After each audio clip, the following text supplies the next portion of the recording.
The Hiwassee River separates Walker Valley and McMinn County, and tonight they each separate each other from a region championship possibility. Welcome to Kickoff, to Countdown to Kickoff with Stephen Shelton, my friends Denny Collins, Jack, and Greg Phillips. Greg, nice to have you, buddy. It's good to be here. Good to be a part of the broadcast. Greg, we're going to get to a couple of teams played last night. Cleveland played. You pulled an Anthony Richardson, decided not to show up. So, but it's fine. It's fine. Denny just tapped out. But Cleveland goes up, travels up. We'll get to that game, but travels up, has a big win over Hardin Valley, and finishes the season 7-3. Yeah, I figured that wasn't a game that I needed to go to. It was too far to travel and all that, so just tapped ahead and I'm out. Yeah, so, that's a good win for Cleveland. You would have thought Cleveland would put a lot more points than they put up. A shutout's nice. Hardin Valley's not very good, but that's a good final win for Cleveland to prepare them for the playoffs. Jack, you had a big day yesterday at the Richardson Group, giving out 4 million bags of candy, I heard. Yes, very much so. Last week of high school football, Jack, it's getting to we're talking about a lot about the playoffs, if we can understand them during this broadcast, but it's an exciting time of year for these young men. It is a great time. If you're fortunate enough to be able to play for a region championship, fortunately, my high school career, our last game of the season was a crosstown rivalry, and the winner of that game always was you were making the playoffs or you were going home for the rest of the season. And that's an atmosphere that, as a player, you love to play in something like that because it brings out the best in everybody. Denny Collins with us. Denny called me earlier this week and said he would like a segment this show of going over his electoral college and his map, and he was going to really break down a lot of things. And I told Denny I wasn't sure that would fit into this, but no, Denny, you're no stranger to this Walker Valley facility. Many years here. You've spent a lot of great years here, and this program, you've watched this program go from a program, just matter of fact, a lot of people came to watch the band. Now they're coming to watch the football team. Absolutely, and this program has gone to new heights in the last few years. And, of course, it started with Coach Lovingood and Scott Webb, and there have been some great coaches that have been a part of this and great players that have been a part of this ascension to where this program is. But certainly this team and this group is excited to have the opportunity to play for a region championship and do it at home, Stephen. So I think it's certainly important for them tonight, this fan base, this community. They're excited for this border battle. We're excited. We brought in an expert in Greg Phillips to kind of clean this up for us. Had a great week last week at Bradley in a great game. What ended up being a phenomenal community game for us. Had some spooky football last night with Farragut and Maryville. Farragut playing great football as of late, and Maryville really had to kind of wake up at halftime and come to their senses before they pulled it out late. So some great football here as we've ended the season. Couldn't ask for better weather as we here on the north end of Bradley County, staring directly at the sun. I was going to say we're getting a tan while we're out here this evening. November, November sun. So fantastic booth placement tonight. Absolutely, Greg. When we talk about playoffs. The last few years we've talked about Bradley Central. Mm-hmm. This year Bradley is now going to finish the season probably 3-7, most likely. But kind of hats off to that coaching staff to go from where you were. You lost 18 seniors. You lost 8 starters during the regular season. 26 kids that were really impact players that were not with them through most of this season. To battle like they have shows what kind of job that coaching staff's doing. Yeah, Stephen, I'll tell you, the thing that I was most impressed with on that last Friday night at that game was just the way that Bradley Central had no quit in them. They lost all those players. You mentioned that. But then you talk about all the injuries and stuff they've had this year. They're on quarterback number 4. But they still come – Damon found a game plan. He found a way to win. He's found some players like in the Phelps kid and different things like that. And they're just a tough out anytime you play them. They're just hard to beat because they don't quit. And I think we see a lot of that, a lot of similarities to that in the game that we're here to see tonight in McMinn County. You see a team that never quits, and that's what you love to see about Bradley Central is they come to play no matter what they're given and who they have. They're going to come to play every single week. Jack, we discussed the Bradley-Cleveland game and rivalries, and you just touched on it earlier tonight. When those rivalry games, you kind of throw everything out the window, especially when they're as close as Cleveland and Bradley. But tonight we've got McMinn County, Walker Valley, 15 minutes away from each other. And Walker Valley, that last season was the first time in school history that it ever beaten McMinn County, which is kind of hard to believe. It is. But not getting ahead of ourselves, but Coach Cagle said, we're playing for two things. We're playing to make sure they understand we're still better, and we're playing for a region championship tonight. So it's going to have a lot of the similarities and that same feel as last week. It is. I mean, it's going to be a game that's going to be very, very hard knocks, very rough and tough game, very much similar to Cleveland Bradley. But I think having 10 in a row that you've actually lost, that's free. You're not worried about the perfect record. You're ready to buckle your chin straps and go play football. And I think that frees McMinn up to do a lot of things that they would have been worried about in the past to be able to take some chances. Denny, last night also, York Institute, 8-2, went over to Polk County, who's 4-6, and barely squeaked out of there, 18-13. Polk's not always the easiest place in the world to play. No, and Polk, we gave Polk a lot of credit last week, and then Polk maybe let us down a little bit, and then they came back and showed a lot of resilience last night. Let us down a little bit. Just a little bit. We puffed them up, and they got beat by Sweetwater. We had them taking on the Dallas Cowboys, which they may be able to really compete with this year, but they showed resiliency for that coaching staff and that program, and played York really, really well in a strong and competitive game. And back to the what Greg was talking about with Bradley, that Bradley team has been a different group in the second half. In the last 5 games, they're 2-3, but those 3 losses have all been one-score games, and certainly in a position to win at Cleveland. So hats off to Damon Floyd and the coaching staff and what they've done with that team. I think it's been a phenomenal season for them. It's going to be a tough matchup tonight at Bearden, but I think they're going to compete well against Bearden. It's going to be a good opportunity for them to build the next year. And Greg, one of the things that we touched on and Jack really hit on last week was the youth that Bradley has. These guys are getting reps a year, maybe 2 years ahead of schedule. And we're not talking about practice reps. We're not talking about scrimmage reps. We're talking about real life in-game reps, which has got to pay off down the road for this Bear program. Oh, 100%. I mean, you're getting a couple of quarterbacks ready. You're getting guys on the line that are playing that probably wouldn't have played. You've got running backs. You got a running back that they found. I was actually talking to Turner Jackson. Saw him at Cracker Barrel the other night, and we were talking about the new run. Of course, I did. Cracker Barrel pickleball. I mean, come on now. That's only two. Surprised he was off the pickleball court. Yeah, I mean, that's it. But we were talking about the kid. I mean, they just kind of found that kid. He wasn't really a running back, and then all of a sudden, he's coming. He runs hard. He plays hard, and so they're getting an opportunity to look at some players that they may not have normally looked at, and they found a couple of things, and definitely just those additional reps and those things. That's going to do them well going into next year. They're going to be more prepared for next year, and they're going to have seen things next year that they normally wouldn't have seen. And it's definitely Bradley Central they've gotten better every week. Jack, when he said they found a running back, well, that found the running back got the ball 28 times last week. He did more than find the running back, and that kid ran hard. The feet never stopped churning, and even the little wing tee or whatever you want to call them, what they were trying to run last week, man, he was able to escape Westfield almost all night long and really only got hit by him just a few times. Yeah, he did, and the performance he put on last week was absolutely amazing for someone coming in, never really played the position, come in, and it's run for your life, run hard, get the most of it, everything that you can, and he went out and did it. The thing about Bradley is we expected him to be down, losing all the starters. We didn't expect the injuries, but they have, in that, you're right, they have set themselves up for the next couple of seasons because now these guys have gotten a taste of it. They've learned how to play together. Now it's just building talent, building those reps, and getting better. Well, Steve, you can't talk about running backs in this community without talking about the performance of Isaiah Davis from Cleveland because, he has been just a consistent contributor and really the hallmark of that offensive unit. So he played well against Bradley. Matter of fact, I think that coaching staff, without him on the field, they would have been in a lot of trouble.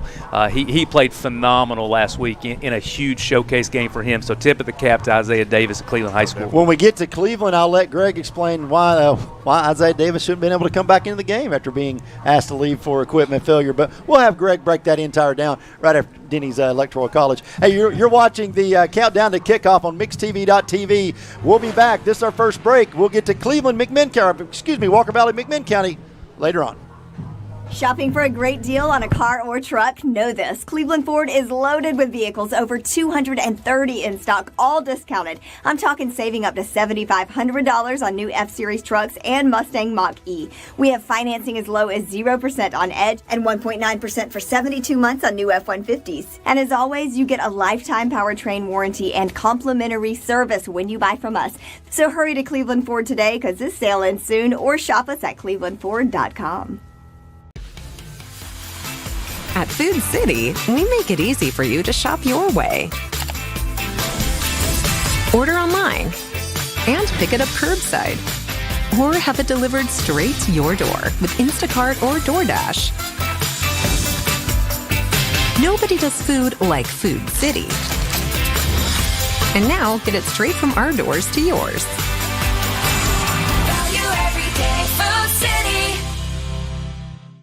Welcome to Infinity of Chattanooga, with an expansive inventory of new, used, and certified pre-owned Infinity products. Make sure Infinity of Chattanooga is on your list of places to shop when it's time for your next vehicle. Sporty coupes, comfortable sedans, and spacious SUVs. Infinity of Chattanooga has it all. Shop online at infinityofchattanooga.com or take a test drive at Infinity of Chattanooga, just off I-75 at the Lee Highway exit.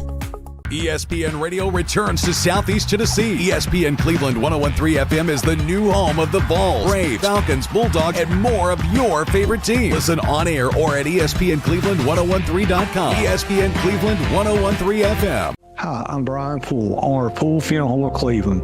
Here's some video testimonials of families who recently served to tell you about their experiences at Poole Funeral Home. I'd like to take time to thank Brian Poole and the staff at Poole Funeral Homes for the recent services that they conducted for my mother. Her death was a very stressful time for my family, and the staff went above and beyond the compassion and the kindness that they provided for me and my family. Thank you so much again, Brian. We really appreciate you and all the work of your team. Shopping for a great deal on a car or truck? Know this. Cleveland Ford is loaded with vehicles, over 230 in stock, all discounted. I'm talking saving up to $7,500 on new F-Series trucks and Mustang Mach-E. We have financing as low as 0% on Edge and 1.9% for 72 months on new F-150s. And as always, you get a lifetime powertrain warranty and complimentary service when you buy from us. So hurry to Cleveland Ford today, because this sale ends soon, or shop us at clevelandford.com. And back here on Countdown to Kickoff on MixedTV.tv, live from Walker Valley High School. Well, Greg Phillips, last night Tellico beats Wartburg to make sure they're in the playoffs 50-8. Tellico's now 6-4 on the year. Just not something you and I are used to seeing. No, definitely not. I mean, when this year started, everybody was talking about how Tellico was going to be good, and I'm like, are we talking about the same Tellico? But, I mean, they've come out and proven that they've got a good team. They've got a really good offensive line, and they've been able to move the football this year and have played well this year, which is great for them, but it's just not something we're used to seeing. Well, as we talk about unexpected records, Denny Collins, I've got another unexpected record. Fruit Loops went 2-1 last week. I was pulling for him. Fruit Loops, yeah. Cue your intro, baby. Cue your intro. I believed in you, Fruit Loops. Here we go. The Fruit Loops favorites. Do we have music to that? Fruit Loops, next year we're going to put music to it. All right, let's see here. Oh, I'm here. Hey, yeah, let's go, buddy. How's it going? Okay, so it looks like you've given me some fantastic teams once again. I do. I'm gonna let Denny and Jack roll through these for you. You did a great job last week, 2-1. Got yourself to 6-6 on the season. If you finish higher than 500, which you have to or not, with 3 games to go here this week, I think we're going to get you a free biscuit from Hardee's or something. I like that. Yeah, Free biscuit. Exactly. Not chicken, though. It's just plain. Yeah, we're talking about a butter biscuit. Yeah, Just grape jelly. No, I wouldn't go sausage. We'll start this year with a grape jelly. Okay. Denny, let's see what he's got this week. All right, so we've got Sweetwater heading up north. They're coming in to take on the Panthers of Brainerd. Sweetwater 2-7 at Brainerd 1-8. Fruit Loops, what do you got? I mean, how could you not pick Sweetwater? Ooh. I mean, the fantastic Sweetwater. Sweetwater That's it my is, pick. buddy. Jack, you've got a big one. This actually is a big one for this for one some is, folks. and it's amazing that you can see that record and see the implications in it. Copper Basin at Sale Creek. Copper Basin coming into this game at 2-7 versus a Sale Creek team that is 3-6. If Copper Basin wins the game, they are in the playoffs, which blows my mind because I was at their first game of the season at Polk County when they dressed 23 players. Fruit Loops, come on. What? I mean, you going to go more local? We're going to go Sale Creek? I mean, well, it's probably about the same distance. So they could be in the playoffs. That's good. And I've got some family and some good friends up in Copper Basin. This doesn't shout out to surprise them me whatsoever. I am not picking Copper Basin, though. I am picking Sale Creek. Golly, The Fighting Randy Evanses. How about that? Sale Creek High School. Yep, no doubt about it. And Denny, you've got the pleasure of giving him the last one. This one to me is a true toss-up. Well, it is a toss-up, and it's probably a lead into a segment that we're going to have later when we talk about playoffs. But Howard at 2-6, and there could be an asterisk beside that. 2-6 at Ooltewah, 0-9, and had some decisions been made earlier in the week differently. This game could have had playoff implications. Howard would have had an opportunity. So Fruit Loops, Howard not getting the love from the state association, so to speak. Are you going to give them the love here against Ooltewah? Okay, so we were at Ooltewah a few weeks ago, 5 or 6 weeks ago. I mean, really, an 0-9 season's pretty bad. Well, but I'm going to pick Ooltewah. Statistically, that's correct. Yeah. Well, you're going to Ooltewah? Yeah, I'm picking Ooltewah. I think they'll pull out one victory this year. Come on. Taking the Owls. All right. And that's a great, you just talk about segueing segments, and so that is a great way. Tyner beat Meigs County last night 20-14, and Ooltewah plays at home tonight. Tyner played on Ooltewah's field last night. Yes. That's hard to play on a grass field, but Greg, back-to-back nights. That thing's going to be a little tore up. Don't care what they try to do to it today. But Tyner defeats Meigs County 20-14. Tyner finishes 6-4 on the season, regular season. Meigs County drops to 7-3 in regular season. Meigs County actually scored twice late in the fourth quarter, and then ended the game. And when they did get the ball back for the third, their three possessions in the third quarter, threw an interception to end the game. But Tyner, Greg, finishes 6-4, and while their new stadium is being built, has played every one of their home games at Ooltewah, or have played the road games, of course. That's a tough season. Oh, most definitely. I mean, again, you're on the road every week. You never get to enjoy your own locker or anything like that. But I'll tell you, just when I saw the result of this game, I called the Polk County Meigs County game. I honestly didn't think this would even be a game. I mean, Meigs County came out against Polk County and dominated that game in every aspect of the game. I mean, they dominated the offensive, defensive lines. Their quarterback played well. Tough Ricker, what a phenomenal name for a quarterback. Oh, no, by the way, Denny, I went back and watched the show last week. Denny said that he thought that when he read my notes that Tough Ricker was a name that ChatGPT made up. But absolutely, he said, having known it was his name, he said, but it looked like. So this week, I'm doing a little research for the fellas here. Cole Coleman was a made-up name, and the first thing I thought of was Denny Collins and Tough Ricker. So he made me go back and check my data there. But Greg, you're right. This was an upset in my mind. Yeah, I thought Meigs County would handle them easily. I mean, I thought they needed to win 2 games to win the region. I thought that would be easy. I thought they would have the first. I talked to the athletic director. They were preparing like they were going to play 2 to 3 home games at their field because they thought they were going to win as well. So that's a big one. That's a different one. But going back to the field, I mean, not only are they playing on a field that was played on last night, they're playing on a field that was rained on a good portion on and off today. So that means they couldn't make any preparations. They couldn't do a lot with the field to try to get it ready. So that could be some interesting playing conditions tonight at Ooltewah High School. Jack, Meigs County, it's an explosive type offense on the ground. 44 carries, 171 yards. Just couldn't get anything going.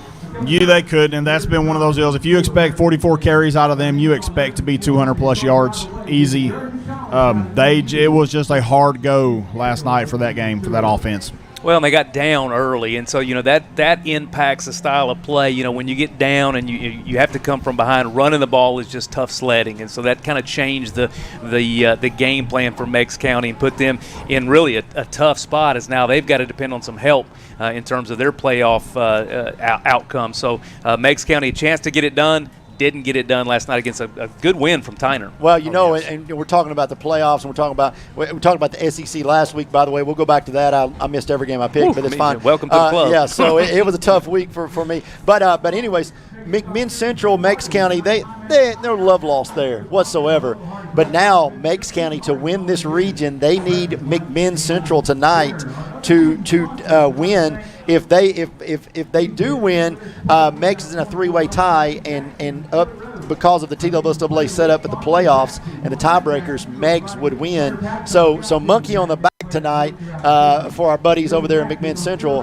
They win. Meigs still is able to take that championship. Yeah, and not what you want. When you've got an opportunity to take care of business, and you control your own destiny, you certainly want to make sure that you do that. Meigs did not. Now they're going to be, watching and hoping, and that's just a tough place to be. You want to be able to control it when you can. Yeah, you don't want to be the team sitting there watching someone else decide your fate. Yep. At the end of the night. Greg, quickly, we've already touched on Cleveland win last night, 28-0. Now Cleveland will wait, 7-3, best record, regular season finish since 2013. Now Cleveland waits. And what they're waiting on is not cupcakes or ice cream. They're waiting to see who loses or who wins Science Hill and Dobbins Bennett.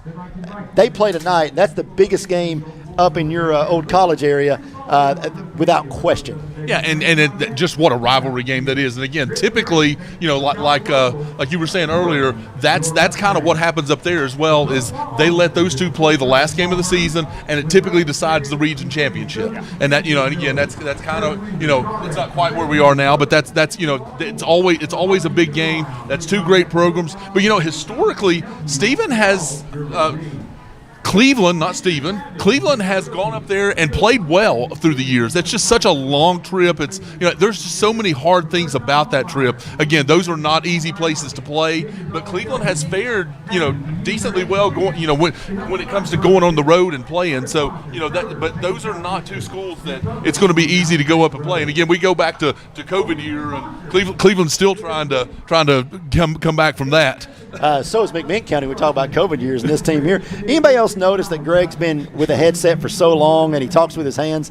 Anybody watch this microphone dance around? Yeah. I mean, it looks like he's trying to direct the choir there, and I'm trying to speak. Hey, we're going to take our second break here. You're watching Countdown to Kickoff on MixedTV.tv. Back in 2 minutes.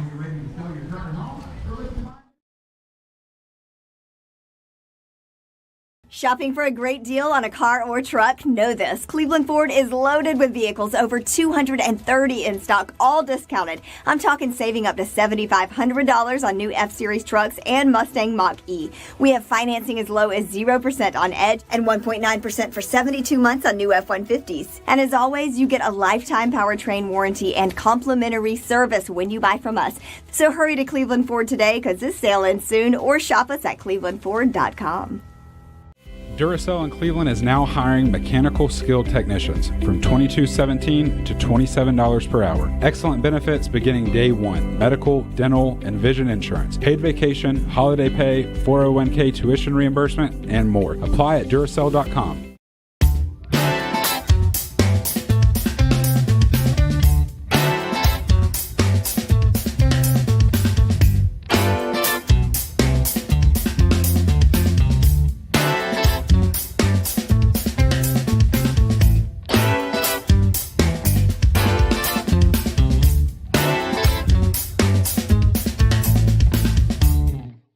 Jenny, I just don't know what we're going to do. Hannah really wants to go to Wesleyan, but I don't think we can afford it. You know, that may not actually be true. Emma qualified for the TWU pledge at Tennessee Wesleyan. She's going to be a Bulldog, tuition free. But how's that even possible? It's a program that offsets the cost of education for local families. That sounds like a great option for us. You just need to go to tnwesleyan.edu and check it out. Tennessee Wesleyan, where dreams meet affordability. Shopping for a great deal on a car or truck? Know this. Cleveland Ford is loaded with vehicles, over 230 in stock, all discounted. I'm talking saving up to $7,500 on new F-Series trucks and Mustang Mach-E. We have financing as low as 0% on Edge and 1.9% for 72 months on new F-150s. And as always, you get a lifetime powertrain warranty and complimentary service when you buy from us. So hurry to Cleveland Ford today, because this sale ends soon, or shop us at clevelandford.com. This isn't just a chicken finger. This is a Zaxby's chicken finger. A marinated for 12 hours, hand-breaded, and deserves way more than just one sauce chicken finger. So we gave it 12, including our legendary Zax sauce. Woo, saucy! Zaxby's. Hey, it's Josh with exciting news from Wholesale Supply. I want to introduce you to Piper's Picks, now available in our Chattanooga, Cleveland, and Dalton markets. Thanks to our partnership with Piper Strummett and our friends at Progress Lighting, Piper's Picks brings you the latest trends and styles in decorative lighting. Browse our curated selection in our showrooms and make lighting your project easier than ever. Visit Wholesale Supply today and discover Piper's Picks, where style meets innovation. To find out more information and a location near you, visit wholesalesupply.us for more. Back here on Countdown to Kickoff, mixtv.tv. Let's jump into it, fellas. It's playoffs. I mean, we're talking not playoffs, but we're just talking about the playoffs. Yeah. Don't get confused with practice. I know that's the one you like to go to. Talking practice. I know what you're talking. Hey, listen, after last night, as of today, as of kickoff, Tellico will travel. They're in the playoffs already. They'll travel to play South Green 8-1. Polk County is in the playoffs at 4-6. Should be 5-5, but as Denny said, they let us down last week. They travel to Happy Valley, who's currently 7-1. So two tough road games for our friends on 411 there. So, Greg, Ray County plays tonight at home against East Ham. Ray was in a difficult situation with Howard. The teams could not play due to student safety, which I think we're defining a little differently. That Howard petitioned the TSSAA to fine Ray County $2,000 to be given to Howard, and then wanted 2 back-to-back home games in the next 2 seasons due to them not playing this year. They were supposed to play on September 13th. They did not play. They both had open dates on the 18th, but couldn't come to an agreement, whatever that looks like. An agreement to me was let the kids play. That's an agreement in high school football when you're talking about kids that have dedicated this much time and effort to being able to play a football game. So Ray, and we'll get into that part of that. I'll let Jack and Denny break the game down there. But this whole situation, Greg, of not getting to play, getting to play, and I'll leave Denny out of this one so he doesn't get in trouble for saying what is and what's not school safety. But between you and I, there's no reason now that we'll go back. TSSAA denied their request. It is not a forfeit. It was just no game. But you've got a game here that's being played with Ray County, who may or may not have been stolen the ability to maybe win a region championship. Yeah. So first of all, let me start with they both had open dates on the 18th. Somebody's got to step in and make sure they play. I'm not sure what kind of agreements we're talking about or what happened, what didn't happen, what did happen. If both teams have an open date, there is absolutely zero reason why they should not have played. Well, they had the field available. Both teams were available. They knew it. You play the football game, period. Well, I think this is what Jack, it comes down to this. You want to make it easy? You got an open date? Or I'll even go back to the school safety Friday. Let me make it real easy for you right here. If you're not a parent, you're not getting in. Absolutely. So you may have 25, 50, 100 people in the stands, but you can make this thing safe. I guarantee you can make this thing safe. All you got to do is have a little fortitude about yourself. There goes Blake Goodner, one of the greatest running backs in Bradley Central history. Well, maybe. And so, I just go back to him chasing down Gerald Riggs, though, at Red Bank. That's every time I see him, that's what I think. So but Jack, this game could have been played. You can you can create an environment in which it's safe for these kids to play this game. You can, whether you are shutting it out and saying we're doing no fans, similar to what we were doing during COVID for a lot of professional sports, but you can also move it to a Saturday game. You've got an open date coming up the next week. You can reschedule that game relatively easily based on the environment and everything that was going on in and around the area that weekend on the 13th. Or that Friday, on the 13th. You can make arrangements to get that game rescheduled to get it played. Well, ultimately, Stephen, this is a process issue and something that the state office, TWSAA, is going to have to get a handle on, or it's going to spiral out of control in seasons to come. And so this is something that the executive team's got to get together and say, look, here's how we will handle no contest situations. And I think that's kind of where they were caught in this situation where we didn't have a protocol for this, or this is not something that's unfolded before. The decision has been made. We are where we are. Whether we agree with it or not, we're going to have to fix it for next year and then for the seasons to come. It is an unfortunate situation. I 100% agree. You got to play this game in some capacity, but they've got to fix it for next year. And I agree with you. And I think one of the big things about that is they came out immediately and said it's a no contest. They didn't say we're going to try and reschedule it immediately. We're just doing a no contest and that's it. There was an attempt to say, can we go ahead and shuffle it to a Saturday, move sites, pick somewhere else. But if this thing's not fixed, how does this not become just like Texas student section throwing stuff on the field? We're playing this. Oh, I've got some kid that says, hey, you know what? I'm going to destroy the South Pittsburgh-Marion game this year. I'm going to call in a bunch of bomb threats or whatever we want to say, so make some sort of threat into the school that's not a real threat, but enough for one of the law enforcement agencies who have to do their job and protect the kids to say, nope, we're not playing. Well, you literally went where I was about to go, Stephen. At what point does it become a competitive advantage to not play a football game, to take a no contest instead of a game that you may have some players hurt and that you know you're going to lose? You figure out a way to get it to a no contest, and it all of a sudden changes the entire dynamic of the region and the playoffs. And that's what as it's happened in this one, but it could be even worse. And I got a feeling that the TWSAA felt that when they called this a no contest initially, they didn't think that it was going to have playoff implications because they thought Ray County would take care of business where they needed to and all that. But ultimately, you can't make assumptions like that, and you have to.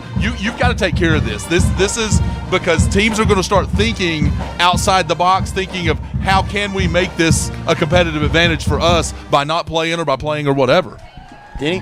It can't be a there can't be a deciding element in the midst of it. It's got to be a process. This is what unfolds. This is how it unfolds, and then we move on from there. And I think we're caught in a situation where you have 9 individuals on the executive committee that are trying to make a decision after the fact. We can't be in that situation again. So I think they'll get it right.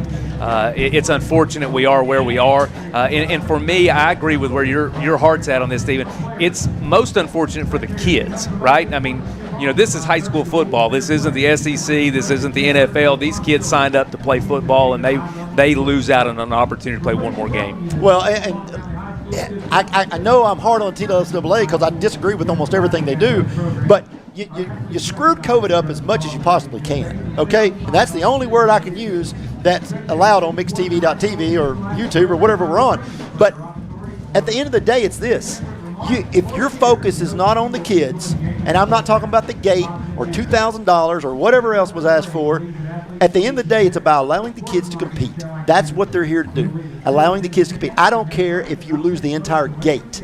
Get it right. Mm-hmm. And the only way to get it right is to make sure that you should already have, there should already be guidelines for this type of situation. Mm-hmm. This school safety is not something that just popped up 3 weeks ago. Well, and the frustrating thing, I think you have a group in this community that looks at it and says, well, now wait a minute. You know, 2 weeks after that, we traveled down to Howard and played, and everything was just okay. So I think, you know, there's a little bit of, as Greg alluded to, it seems like there was some gamesmanship going on. Absolutely. Not suggesting that, but that's the appearance of it. And you certainly want to avoid that because competitive advantage cannot be part of this at all. And the last thing about this, I'm asking a whole lot more than $2,000. I'm going for the gusto, baby. Yeah. I mean, I'm going for, give me $10,000. I mean, who's asking for $2,000? Give me a home gate. Yeah. What's a typical home gate? Give me that. Absolutely. Yeah, I mean that's exactly right. I mean, I'm not sure the home gate would be more than $2,000 though, but that's a whole other conversation about that. But at the end of the day, Denny hit it. It has to be fixed, and it has to be fixed before it happens, not after the fact, trying to go back and figure out how to fix it. It's got to be fixed up front, and they've got to figure out how to make this not an issue going forward. Denny, Jack, when you guys look at this game, East Hamilton's got a guy that's having one heck of a season.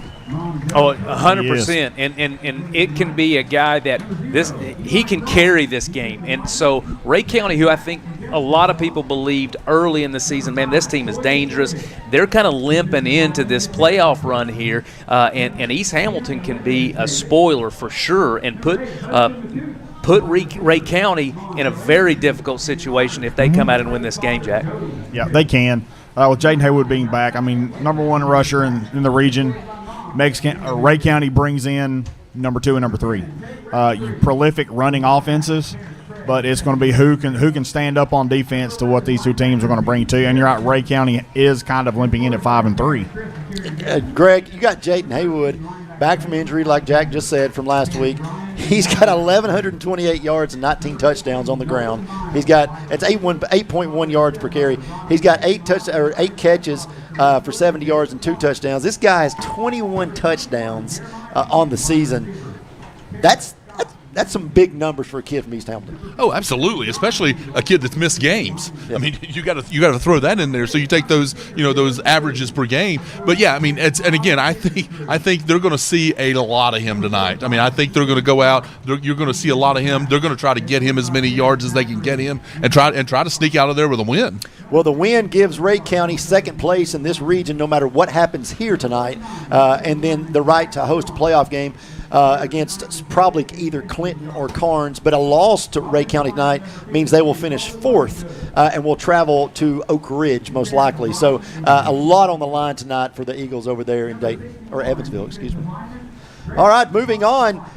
It's McMinn Walker Valley, guys. I tell you, this game is a game that we'll bounce back and forth from, but McMinn County 4-5. We got to watch them the first game of the season when they beat Bradley up in McMinn County, and then they've just been a roller coaster, Denny, all season long. Oh, absolutely, and I think that they're coming off a loss to Powell last week where they got kind of popped in the mouth. Ray County or Walker Valley coming off a bye, so they've had 2 weeks to rest and prepare. McMinn County's really in an interesting position here as they, going on the road, kind of, us against the world type mentality for them.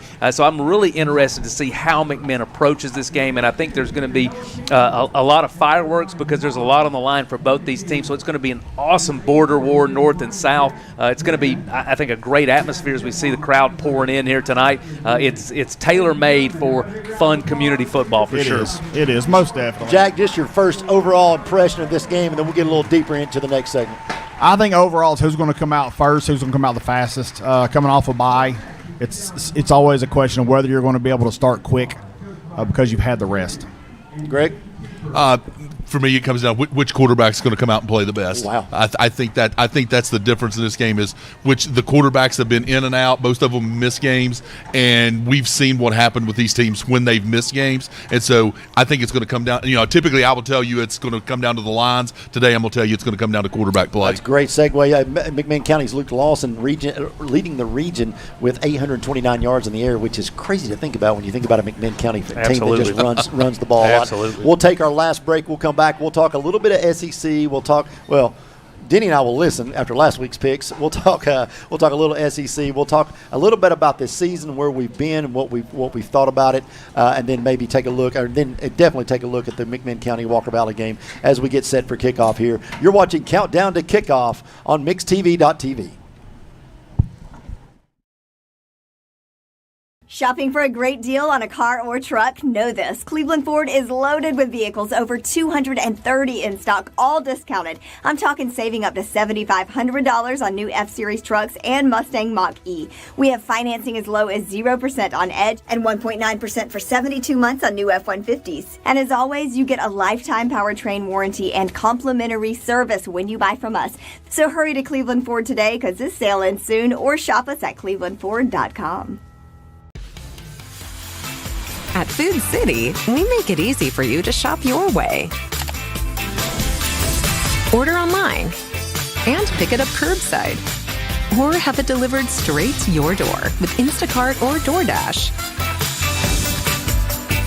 Nobody does food like Food City. And now, get it straight from our doors to yours. Value every day, Food Welcome to Infinity of Chattanooga. With an expansive inventory of new, used, and certified pre-owned Infinity products, make sure Infinity of Chattanooga is on your list of places to shop when it's time for your next vehicle. Sporty coupes, comfortable sedans, and spacious SUVs. Infinity of Chattanooga has it all. Shop online at infinityofchattanooga.com or take a test drive at Infinity of Chattanooga, just off I-75 at the Lee Highway exit. ESPN Radio returns to Southeast Tennessee. ESPN Cleveland 101.3 FM is the new home of the Vols, Braves, Falcons, Bulldogs, and more of your favorite teams. Listen on air or at ESPNCleveland1013.com. ESPN Cleveland 101.3 FM. Hi, I'm Brian Poole, owner of Poole Funeral Home of Cleveland. Here's some video testimonials of families who recently served to tell you about their experiences at Poole Funeral Home. I'd like to take time to thank Brian Poole and the staff at Poole Funeral Homes for the recent services that they conducted for my mother. Her death was a very stressful time for my family, and the staff went above and beyond the compassion and the kindness that they provided for me and my family. Thank you so much again, Brian. We really appreciate you and all the work of your team. Back here to count down to kickoff on MixedTV.tv, the Rivalry Games getting set for Walker Valley to host McMinn County tonight for the region championship. Guys, talking a little bit about college football real quick. We'll kind of change gears, if you will. Listen, we've got some big games this week. Penn State, Ohio State. I think Ohio State loses this game, they're gone. I mean, 2 losses. I think they don't make the top 12. There's some sneaky teams out there, but what I was going to get at is what team maybe right now is up in that top 15 that you don't think is going to be there? I'm going to defer to Greg on this one because we lost any authority that we had to speak about college football last week. So, Greg, you get the first crack at it. Man, I'm not sure I have a lot of – I've got one. I've got mine. I'm not sure I have a lot on that either. But I honestly, I think you've already talked about the team that I don't think Ohio State belongs. Yeah. I feel like they're too young. Whoa. I think they're a team that they've kind of skated by a couple of times, and I think they're a team that really don't belong up there. So you're saying James Franklin gets the monkey off his back tomorrow night? I think he does. Now, I'm not a James Franklin fan. Oh, I am. I really, you know. I'm not. I know. I'm not a fan, but I like anybody over Ohio State. So there's that. But I think they do get the monkey off their back. They're at home. I'm sure it's a whiteout, and I think they're going to come out and I think they're going to play good and play big tomorrow night and get that monkey off their back. No chance. Okay, none at all, Greg. Jack, how about it? Says the guy that got how many games last week? That's right, probably zero. We were 0. It's reverse psychology from Danny from Penn State right there. I mean, looking at this one right now, I've almost got to say it's going to be Illinois because I think for them, it's can you keep it up through the push of the season, stay injury-free, and where do you end up in that conference? Illinois or Indiana? Indiana, I'm sorry. Indiana. Because Indiana. Sorry. Yeah, I knew where he was going. Indiana. Completely over. I get them out of there. Overrated. Oh, agreed. They are a product. That was of the easy schedule. one. That's right. Low-hanging fruit. Here's the one that I don't think belongs, and they're going to have a Heisman-winning candidate behind them.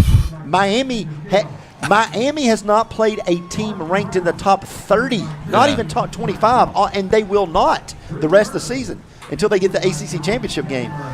This is the most unbelievable possibility that Miami could walk through playing a bunch of nobodies and make it into that top 12, having really done nothing to make even the eye test or even mathematically to make me believe they belong. Well, and that's the world that we're living in now because of the 12-team playoff. It's going to magnify some of the softer schedules. Not that Miami had a super soft schedule, although they have.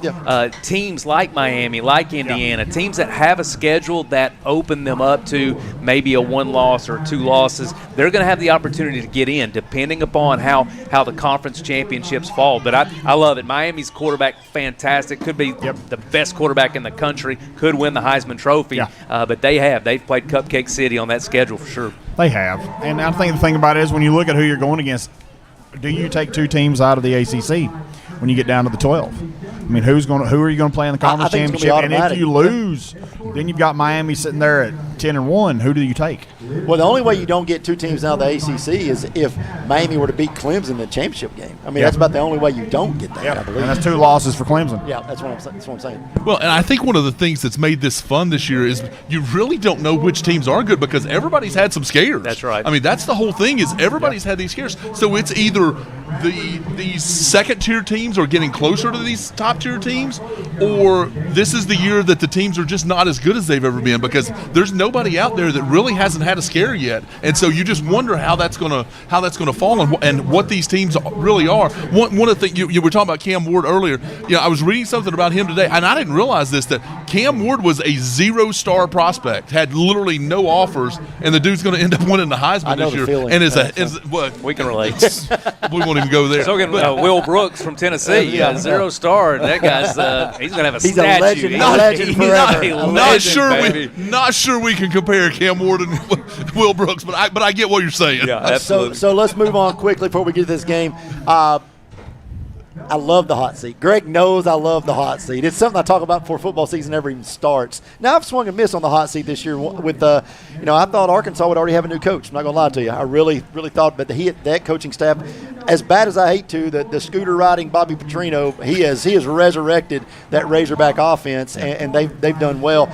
But coaches on the hot seat, Greg, if you've got one, we're just looking for what's the one that just sticks out there for you? I mean, for me, and he's been on the hot seat all year, and, we were talking about that off there. It still has to be Napier. I lean towards, and I can't think of the guy's name, Mississippi State's head coach. He may be a one and done. Yeah. But I still lean towards Napier. I just don't think that he has done the things that he needed to do. He's got talent there, and he's never done anything with it. And I think that continues to put him on the hot seat. I think Mississippi State found out jumping from Liberty to Mississippi State was maybe not the best move ever. Yeah. So, no. Jack, do you have one that's just sitting out there shining? I think it's a hot seat, but I don't think he'll end up going anywhere. Is a little bit of DuBose. Honestly, that seat's getting a little warm. It's because where do you finish out? You have a potential to finish out the season. First time Alabama's missed the playoffs in forever.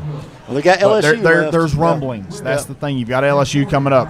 Denny? I got two. I think, and it's fascinating that Mike Norvell is not in that conversation. And they go from where they were last year and arguing about, hey, we got left out of the playoffs. I think Mike Norvell's a guy at 1-7. Maybe Florida State doesn't want to upset the apple cart. I think Hugh Freeze. I think he has not endeared himself to Ole Miss or to Auburn, and I think he's kind of left some people with a bad feeling and a bad taste. So I think those two are two that we could look out for. I think that for me, the buyout is going to kind of take care of this, but Brent Venables at Oklahoma they're going to finish with a losing record. Mm-hmm. I think if he's gone, if he does leave, Shane Beamer will be named within 24 hours from South Carolina.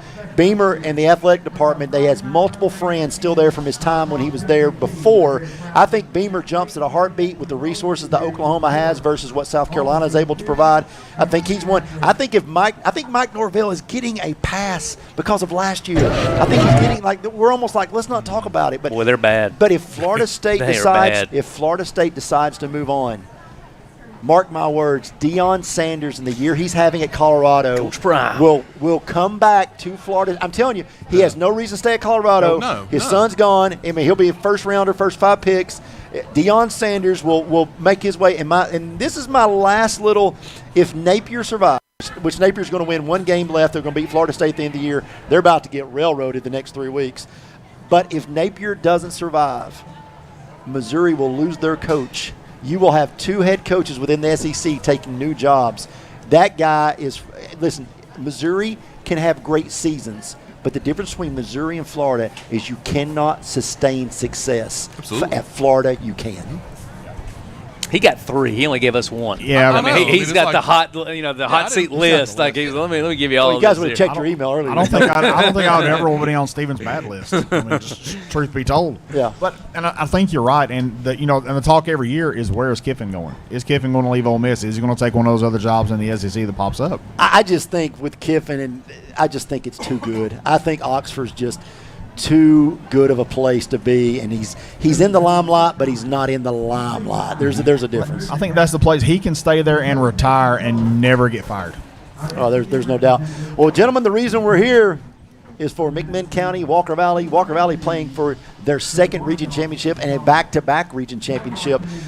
This team has really clicked on all cylinders all year, except they had a hiccup there when the quarterback Dawson Stum had an automobile accident. Luckily, he was okay, but did miss a couple of weeks. That's the reason they've not lost a region game with Dawson under center. The only one they have lost was to Ray County when he wasn't able to play.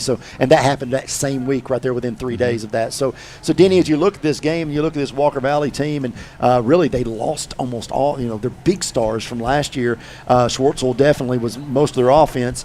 Now to see them back playing for a region championship, that's pretty impressive. Oh, absolutely, and had such a great run and a deep run, and I think they have an opportunity to mimic that again this year. They've got it set up with a win tonight. They could make another deep run into the playoffs, but it starts tonight. So this is a de facto playoff game for them, so to speak, and they certainly want to be playing well. Again, 2 weeks to prep, 2 weeks to rest. It's a big opportunity, and they're hosting tonight. Jack? I think it is. It's what you want if you're the coach. You're coming into it. You control your own destiny tonight. Winning, you're in. You're the region champion. Lose, and a bunch of cars have got to fall. And it's a better road through the playoffs for Walker Valley as this region champ and having to fall to 3. Greg, a chance to host a region game here at Walker Valley is a big step in this program's history. Absolutely. And Stephen, I think you hit a great point there when you talked about losing Schwartzel and next man up and all that. And that's why they brought in Drew Akins. That's what Drew Akins said he wanted to do. He didn't want to build a season. He wanted to build a program. And that's what you do when you have a team that you can take. You lose your quarterback and you're right back for a region championship. And that's what they're trying to do, is they're trying to build a program. And I think that's what we're going to see tonight, is we're going to see them come out, and they're going to come out with Dawson healthy, and we'll see. The physicality of McMinn County makes me a little nervous for Walker Valley, but those are the things that are that you're going to look for tonight, is can Dawson come out and take that next step tonight in his process. Denny, even when we were in high school, McMinn County was known for running the football, and Greg's favorite named player here, Tarzan, for McMinn County's ran it well this year, but with Luke Lawson leading the region with yards in the air of 829, this kid could finish, almost with 1,000 yards in the air from McMinn County. It's just not something you see very often. No, it's not, and I think that the duality creates a problem for Walker Valley's defense. I think when you have a kid that can, throw the ball, you've got such a strong rushing attack, a fantastic offensive line, it does create issues for Walker Valley, and it creates matchup problems. So it's, something that they are going to, I think Jack alluded to this, a strong start is going to be essential for them. And can they get off the field on third downs? Can they play field position? And then can they get that offense cranking? And if that offense can go, that's going to really limit what McMinn County can do. Jack, coming in this game last year when Walker Valley traveled to the Friendly City, they were 0-14 in the history of this contest. Yep. Between now they're 1-14. Yeah. If Walker Valley jumps on McMinn County fast, does McMinn County all of a sudden say, well, maybe they're better than us? Is that a mentality, or do you think it's more so of, hey, last year was a hiccup? I think it is last year. They're looking at last year was a good start to getting the program turned around after those 10 losses in a row. I think the thing now is this is a continuation. Walker Valley 7-2. They've played really good games, and the games they've won handily. So I think for Walker Valley, it's thinking we're good enough to be here at this level, and you're not playing to make a region playoff as a 3-win team anymore. So you feel like if you're Walker Valley, you've made that step. Well, winner, no doubt about this, Greg. The winner wins a lot. They win a championship, and they win a chance to host a home game. And us following football in here definitely about as much as you can for the last 20-something years, that first round at home is so important because you're getting the number 4 team out of the other region. Although there have been some regions that brought a number 4 team, and you're like, what has happened here? Yeah.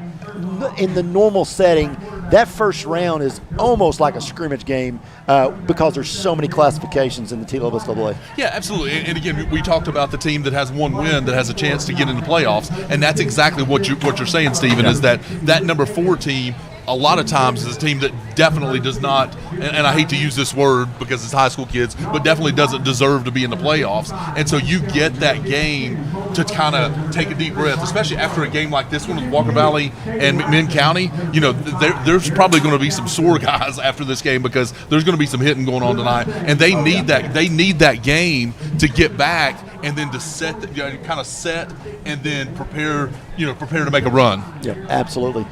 Well, guys, it's the last one of the season, fellas. It is. It's been when we put this thing together. We've kind of had ideas of this. Denny and I have talked about it in the past, and Steve and I and Greg and I. But to be able to do this, to have a setting to do it and a place to do it, it's been fun, and I appreciate you guys. It has been fun. Thank you guys so much for the opportunity. It has been an absolute blast. Well, and I've really enjoyed it, and the setup and how everything has gone, and just the community. And again, a shout out because we've heard this, the press and Champies, and there's been some other establishments that are airing this, and so definitely want to say how much we appreciate them and our local community that's been a part of that. And ultimately, congratulations tonight to the senior football players, your band, your cheerleaders, their parents, their families, not just here at Walker Valley, but at Bradley, at Cleveland, and throughout the regions. For a lot of them, this will be the last time they put on the helmet, the pads, and play. Some of them will get the opportunity to move on, but congratulations to them, and nothing but health and great things moving forward. And I know we give him a hard time, but Fruit Loops and Gideon, listen, I got here this morning. I don't know what time I got here, 10:30 or so, 11, whatever it was, maybe later. These guys are already here. Gideon's got mud up to his kneecaps. Looked like they've been wrestling, and he lost. And the time and effort it takes, this is more than setting your iPhone on a tripod and say go. But the work that they do to make this happen is incredible. Well, it's nice from where we came from. That's exactly what Heartline did. It was not an iPhone. It was a flip phone from Cricket, 20 years ago at Howard, I want to say. And yeah, this from where it came from is just awesome, and it's great, and it's fun to be in a community that allows this to happen and supports it and endorses it. So it's a lot of fun for sure. All right, guys, we're going to throw it to Steve Heartline and Josh Rogers. Take it away, guys.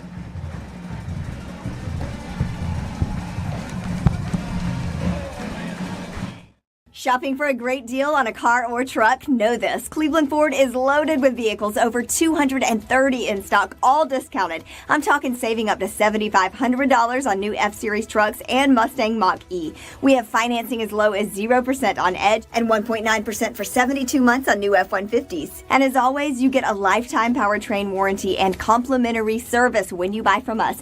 So hurry to Cleveland Ford today, because this sale ends soon, or shop us at clevelandford.com.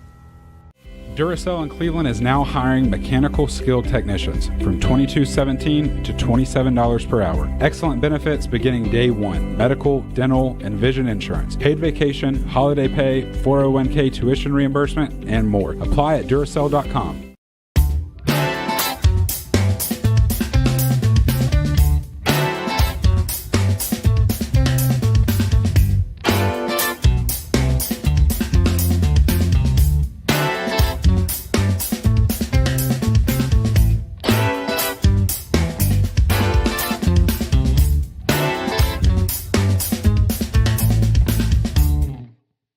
I just don't know what we're going to do. Hannah really wants to go to Wesleyan, but I don't think we can afford it. That may not actually be true. Emma qualified for the TWU pledge at Tennessee Wesleyan. She's going to be a Bulldog, tuition free. But how's that even possible? It's a program that offsets the cost of education for local families. That sounds like a great option for us. You just need to go to tnwesleyan.edu and check it out.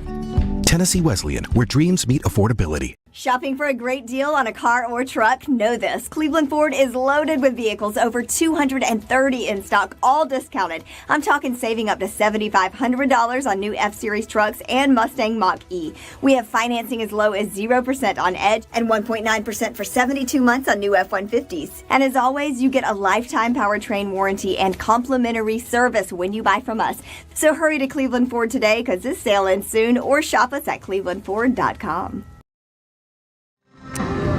It is the Cleveland Ford pregame show on MixTV.tv. as we're now, Josh, I would call this the best part of the pregame show after seeing those four decrepit individuals. Criminals, that is. Josh, it could not be bigger than it is tonight. Anytime you play for a region championship, it's a big game, and especially being able to play at home for Walker Valley tonight, it's going to be huge. McMinn County has nothing to lose. They're going to sell out tonight. They're going to do everything they can to disrupt this first place chance for Walker Valley to go into the playoffs. It's going to be a great game led by quarterback Dosen Stum for Walker Valley tonight. And McMinn County won the toss. They've deferred to Walker Valley. That's your volunteer Red-Best coin toss. But they got the parents out there, Dosen's parents, Jake and Marika Stum out there, and some other ones. But anyway, Josh, let's do it. Let's talk about what Walker Valley has to do here tonight. Yeah, for Walker Valley, it's really simple. They've got to control the pace of this game. They've got to keep control of the ball. Minimize turnovers, but execute on special teams. Talking earlier this week with Coach Drew Akins, he said earlier in the year they did not really specialize on special teams, but over the past 4 or 5 weeks, they've really made special teams their calling on all sides of special teams, whether it's punt return, punt, kickoff return, field goal unit. They want to succeed and excel all across the board. Defense has to step up again tonight, play big. Look out for Tarzan White on the McMinn County side, a big-time running back, big-time player for McMinn County, and if he gets loose tonight, it could be trouble for the Mustangs. All right, let's take another break, and when we come back, we'll talk to Josh about McMinn County, what they have to do here tonight. It's a big night. It's the region championship back. I tell you what, Austin, let's go ahead and run the kickoff right here, and because we're going to keep it here, actually. What does McMinn County need to do while we do the kickoff? Yeah, again, McMinn County has to be able to control the pace of this offense of what Walker Valley does. Walker Valley's offense is electric, and they've really outscored every opponent this year big time. Other than that Cleveland game where Cleveland put like 51 on them or whatever it was, they have played great. The defense has been strong. The offense has been strong for Walker Valley. McMinn has to stop this offense early, and they have to put points on the board early as well. So you see kickoff is at hand here. It's a big night. Tell a friend, tune us in. MixTV.tv. All supplied by Wholesale Supply Group. If Walker Valley wins, they win the region. If Walker Valley loses, then if McMinn wins, it's chicanery, and we'll get into all of that as we go along this evening. Here's the kickoff, and it's a short kick, and it's going to come down to Walker Valley. That is Cunningham, and he'll get it down pretty good down to the 37-yard line. So pretty good field position here. It absolutely is for Walker Valley, starting out on the 37-yard line tonight for their first offensive series. Talked with, as I mentioned earlier, talked with Coach Drew Akins earlier this week on ESPN Radio, and Coach said that they want to come out and they want to score first and they want to put up points quick. Thank you. So here comes the Mustangs. As you see them here in the eye. Good to see Dosen Stum back at quarterback for the Mustangs. It is. Got to pound it up the middle with Hall. As many people know, Dosen had a really bad car wreck earlier this year, had a really bad concussion, and wasn't able to play for a couple games for the Mustangs. Mustangs kept winning, but kept slipping, and they had to get a new rhythm. Dosen's back in at quarterback tonight, healthy as ever. Glad to see him back there. All right, ball at the 41 here, a 2nd and 6 as we have 2 men dressed like Dumb and Dumber coming in the booth here. Roman Yulo with a big play right there. Roman Yulo on the carry. Probably going to bring it back, it would appear. Penalty marker on the field.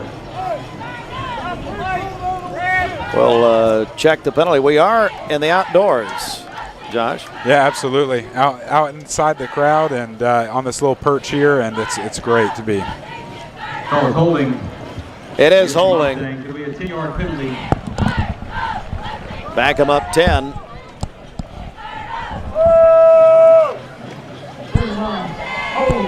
Offense coming in. 10-yard penalty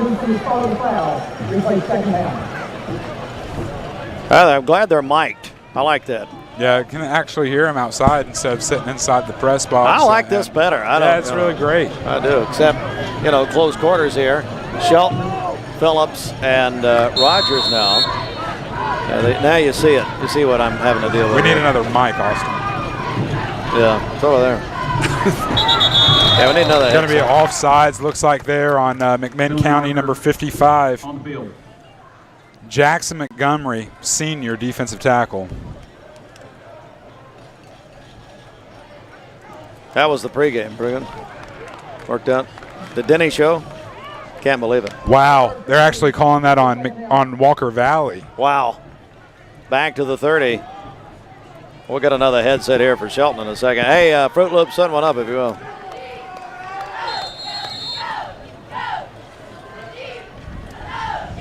So it's going to be, second and 17. They're backing him up to the 30-yard line.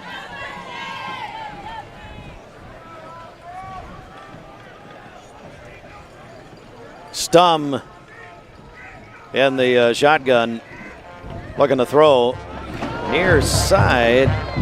He caught it, but not much, only about 2 yards.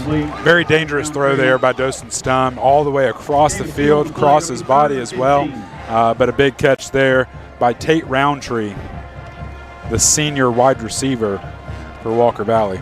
Yeah, you got to give him an opportunity there to catch the ball and to turn upfield, and especially if you're going to take a chance on a throw like that. Kid's got an arm, though. I tell you what. Third and long, 3rd and 14 here from the 33.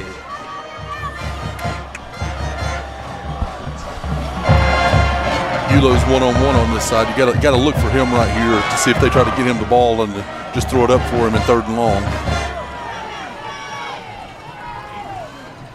Stum to the sideline. And it's incomplete. There it is. Trying a one-handed catch. But it looks like, Greg, it looks like interference. Yeah, I think so. And again, that's what I thought they would do right there. They had him one-on-one, give him a chance to catch it or make them interfere, or you punt. I mean, that was your 3 options there. So I like 2 out of the 3 of those. So we'll get the call here on the mic. They've got the ref mic'd up here. Number 5. 15-yard penalty from the previous spot. The yardage is first down. Penalty marker gives us enough for a McDonald's and Charleston Mustang first I love sitting out here with like all the parents and the right dads. Holy cow. They're fired up out here. They are. A lot more than we are. Yeah, until the FCC hears something they don't want to hear. Yeah, well. That's the beauty of streaming, actually. Gonna push the pile across into McMinn territory. Big run there by Roman Ulo. Roman has played a great season so far, and as Walker Valley kind of heads into the playoffs here after this region championship game against McMinn County, he's going to be a big-time playmaker for Walker Valley. So 2nd and 6, and folks, Shelton's going to be talking here in just a second. Please tell your friends to tune back in. He's coming. We got the mic being hooked up as we speak. So, oh, hello, man. Good Lord, that hadn't happened in a long time. Thank you. Okay. It was Jennifer's birthday yesterday. I don't know what you're talking about. What's the matter with you? Shelton, how are you? I'm doing well. It's what a great night of football here in the last week of the season. Doesn't it feel good? Yes, it does. Near a first down. Complete to Roman Ulo. Gain of 8 on the play, and that's more than enough for a McDonald's and Charleston Mustang first down. We'll see if Greg's headset works. Probably not. Nope. Nope. I knew it. I knew something would go wrong. You know, it's all right. It wouldn't be a game if something doesn't work. You gotta plug this in too, buddy. We would just leave. Shelton, what do you make so far? I mean, Walker Valley's moving the football. They got helped out there on the pass interference call down the side. Dawson threw a nice ball, but definitely pass interference. Walker Valley looks though they're wanting to stay on the ground quite a bit. Running it again here is Hall up the middle, and he'll get maybe a yard or two, not much. 3 as on the we play. It'll be 2nd and 7. get started here tonight. Shelton, as you were saying earlier, Josh and I were talking, doesn't get any bigger in a night like this. No, I mean, and for Walker Valley to be able to host a playoff game, if they win tonight, host all of them. Yeah, and just a fan. Oh yeah, it's correct. They would host every game all the way up to state championship. Denny and I were talking about, and Greg and Jack before the game, of how far this program has come from coming to watch the band to now coming to watch football and the band here at Walker Valley. 2nd and 7 will dump it off. Head of steam and more. Pass complete. A big first down. State Roundtree. I'll tell you, Josh, he's been a big part of this offense, hasn't he? Yeah, absolutely has. Tate has played great on both sides of the ball for Walker Valley this year. I had the opportunity to coach Tate a little bit in baseball in middle school, and I'll just tell you, Tate Roundtree is a guy that always knows where to be, always knows what to do. You never have to ask about or question his ability to do so. And big slip there. Interception. Nice. Down at the 5. Tried to get fancy there. Intercepted down there by Cayman Brown. So, yeah. Let's see the replay on that, Austin, if we can. What that was, Dawson Stum kind of pitched the ball there to the running back. I think that might have been Tate. Did like kind of a little reverse and then threw it out downfield. You can see Dawson slip. Yeah, that was Hudson McCooch throwing that interception. Oh, yeah. Greg, what do you make of that? Well, I think – can you guys hear me? Yeah. I think, they're moving the ball so well right there. Why do you go to a trick play right there instead of just continuing to do what you're doing and just push the ball down the field? I don't know. McMinn County at their own 6-yard line. The Cherokees running the ball, and big run that time across the 15, and that is Jacarian Dyer. Josh, we talked about before the game, looks like we got injured Cherokee. It's a gain of 13 on the play. Looks like Dyer went down, maybe turned his ankle on the tackle. But Josh, we're talking about how important it was for Walker Valley to really make McMinn question whether they can stay in this game or not early. And you just saw right there, it's a game-changing momentum swing for McMinn County. Yeah, I talked with Coach Drew Akins earlier this week on a radio show, and he said they wanted to score often and score quick, and they wanted to be the first one to put the points on the board. But they wanted to really this week what they were looking for is not to have as many mental mistakes as they've had the past couple of weeks. And really for them, their biggest emphasis for Walker Valley this week is special teams. They want to see the special teams outperform all aspects of the game for Walker Valley. Got a timeout here. We'll take 30, Austin, and come back in 30 seconds. Duracell in Cleveland is now hiring mechanical skilled technicians from $22.17 to $27 per hour. Excellent benefits beginning day one: medical, dental, and vision insurance, paid vacation, holiday pay, 401k tuition reimbursement, and more. Apply at Duracell.com. This isn't just a chicken finger. This is a Zaxby's chicken finger. Marinated for 12 hours, hand-breaded, and deserves way more than just one sauce chicken finger. So we gave it 12, including our legendary Zax sauce. Woo, saucy! Zax. Big tackle that time, and it's 13, Mason Alexander. Alexander there. Greg, you know a lot about turf. You used to be in that industry, but you can tell this rain. People think, well, you can just play on turf. That's true, but it's slippery, and I tell you, the humidity out here from the rain, it's got that ball wet. Yeah, the ball's going to be wet, and it's definitely going to be slippery tonight. You've definitely got to have the right cleats on tonight to make sure you get your traction as you're going tonight. Gonna fake the handoff pass. Big hit. Down about the 19, caught out there by Kessler. 13, Nathan Kessler. That's Nathan Kessler, a junior. Met first by number 9, Malachi Nunez. Big hit there by Nunez and McCooch. Enough for McMinn County first down. So a first down for the Cherokees as they're moving the ball now after the game's first turnover.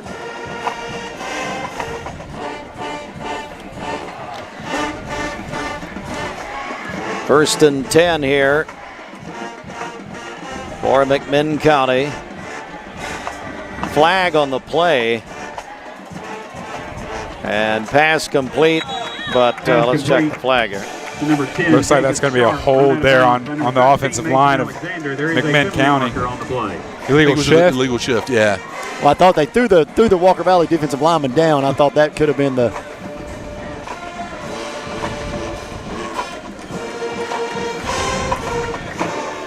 Last night of the regular season, and Walker Valley wants to keep playing at home. Illegal shift, offense, 2 men in motion at the snap. 5-yard penalty from the previous spot. See who I'm going to listen to from now on. Well, they had the guy coming in motion, and then the H-back started moving before the snap. So I thought that may have been what they were going to get him on. I can't believe Greg can see Fruit Loops had us pointed at the sun as it was setting. Yeah. Yeah. All I see is a red dot right now, to be honest. Yeah, there's a lot of that. There's a lot of that. Well, you also stare in the clip, so it was fun. Yeah, it is. 1st and 15 from the 24, pass complete. And boy, hit out of bounds there about the 35-yard line. Yeah, big tackle there by Malachi Nunez, cornerback for Walker Valley. You can already tell, Josh, they're trying to spread Walker Valley's defense out right here. They're doing a lot of things to the wide side. They are. Well, and the other thing you got to see is they were 4 wide over here, and Walker Valley's defense didn't adjust to that. They didn't shift over. They didn't bring that free safety over to the top right there, and they were just at a mismatch right there, and which is why they had the nice gain.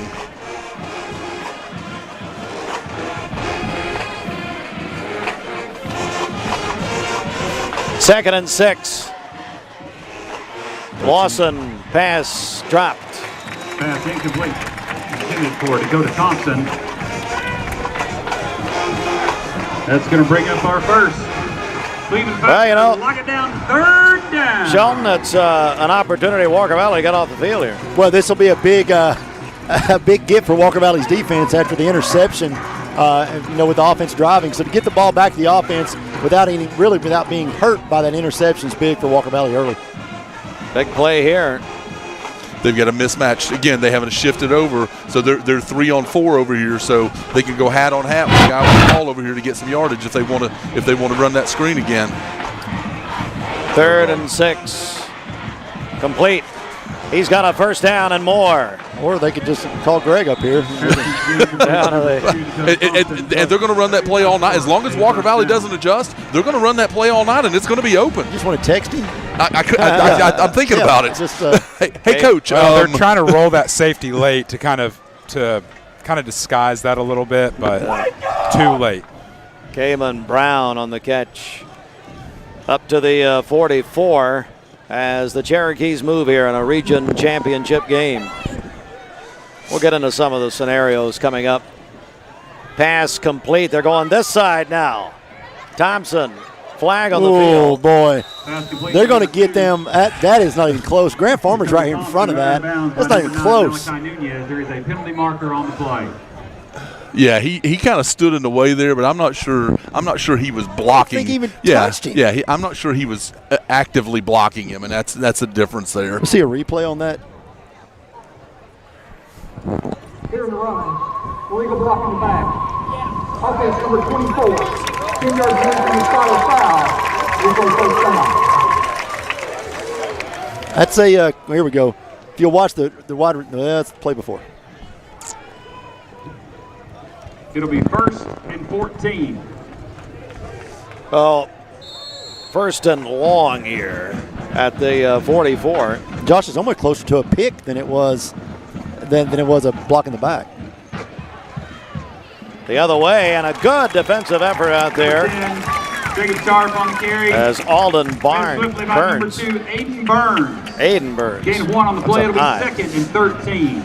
I got one, Greg. I was going to say, one of the things you notice here is, and again, this is not a typical McMinn County thing, but they feel like they can get wide. Every play they're running, they're trying to get wide, and so they think they found something with this Walker Valley secondary, their exterior linemen and all that. So we'll see how that progresses as the game goes. But they've really tried to get wide on most plays.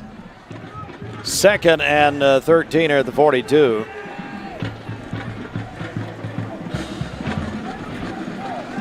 Got a look to throw, got all kinds of time. Pass complete.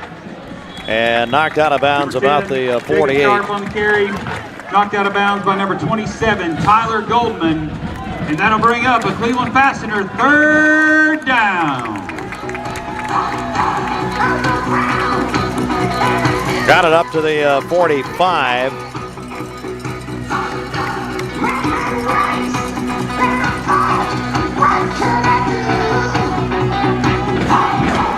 See it again right here on this side.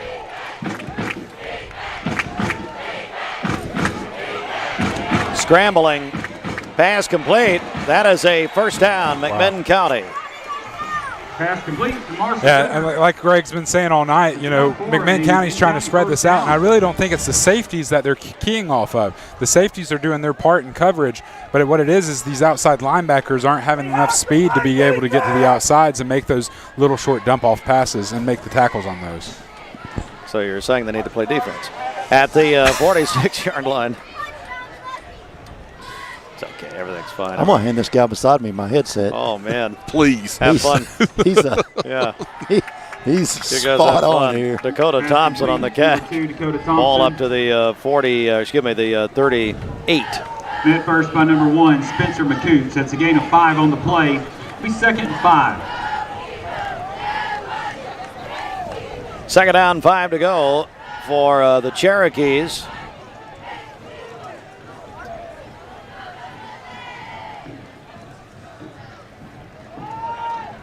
Running up the middle, and we got a flag here in the backfield. By number 8, Dyer. Say holding on 76. Brought down by Tyler Goldman, but there is a I would say, Josh.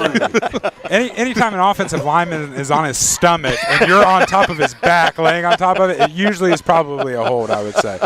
Now, it's opposite if the defensive lineman is on his back and you're on top of him. That's a pancake block. Especially when they looked like they were dancing and spinning round and round before they went to the ground. When you had to push off his back to get off of him, it's probably holding. But when he looked like he was a sketch from a crime scene laying on the ground out there, a little rough. Oh man, 2nd and 15. McMinn County brought a great crowd with them. I tell you, this place is packed. Yep, they did. They travel well. Same play.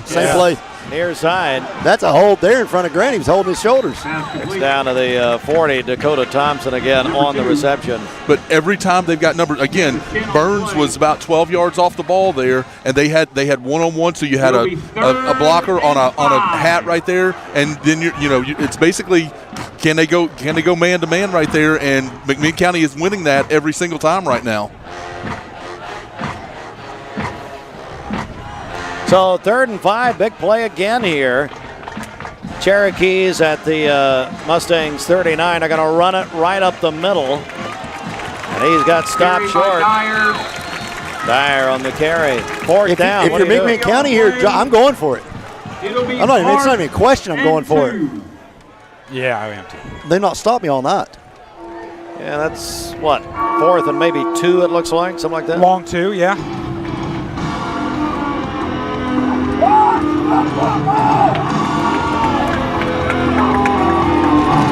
At the 37, big is our first 4th down of this championship game. Hand it off. Got it. Yes, he did. That is Thompson on the carry. Dakota Thompson, who is a senior for the Cherokees. They got the first down right there, but the thing that Walker Valley did is Walker Valley finally made an adjustment, and they walked up into a man-to-man instead of staying in that zone that McMinn County's been killing them with. They walked Burns up on the guy in the slot right there that time. McMinn County's going to try and kill them with speed tonight, and that's what you've seen that earlier. That's what their game plan has been. It looks like what it's going to be all night.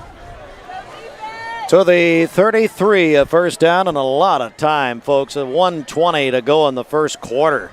They've taken a lot of time here. The quarterback, Lawson, will throw toward the end zone. Has a man wide open. Touchdown, McMinn County. Pass receiving on that is Nathan Kessler. Number 13, Nathan Kessler. The junior, he was wide open, Josh. Yeah, wide open. Spencer McCooch over there on coverage, but got lost in space and touchdown, McMinn County. Greg, how did he get that open? Well, so what Goodman the cornerback didn't go with him there. Goodman. It looked like it was a blown coverage right there because Goodman was in a zone, and then, like you said, McCooch came over at the last minute, but Goodman was supposed to have gone with him right there, and just didn't make it. Just didn't make it down the field with him. Extra point is going to be tried here by Drew Trapp from the Von Trapp family, and it's good. Back in 30 seconds, McMinn County's taking. Well, here we're going to see the replay before we go to break.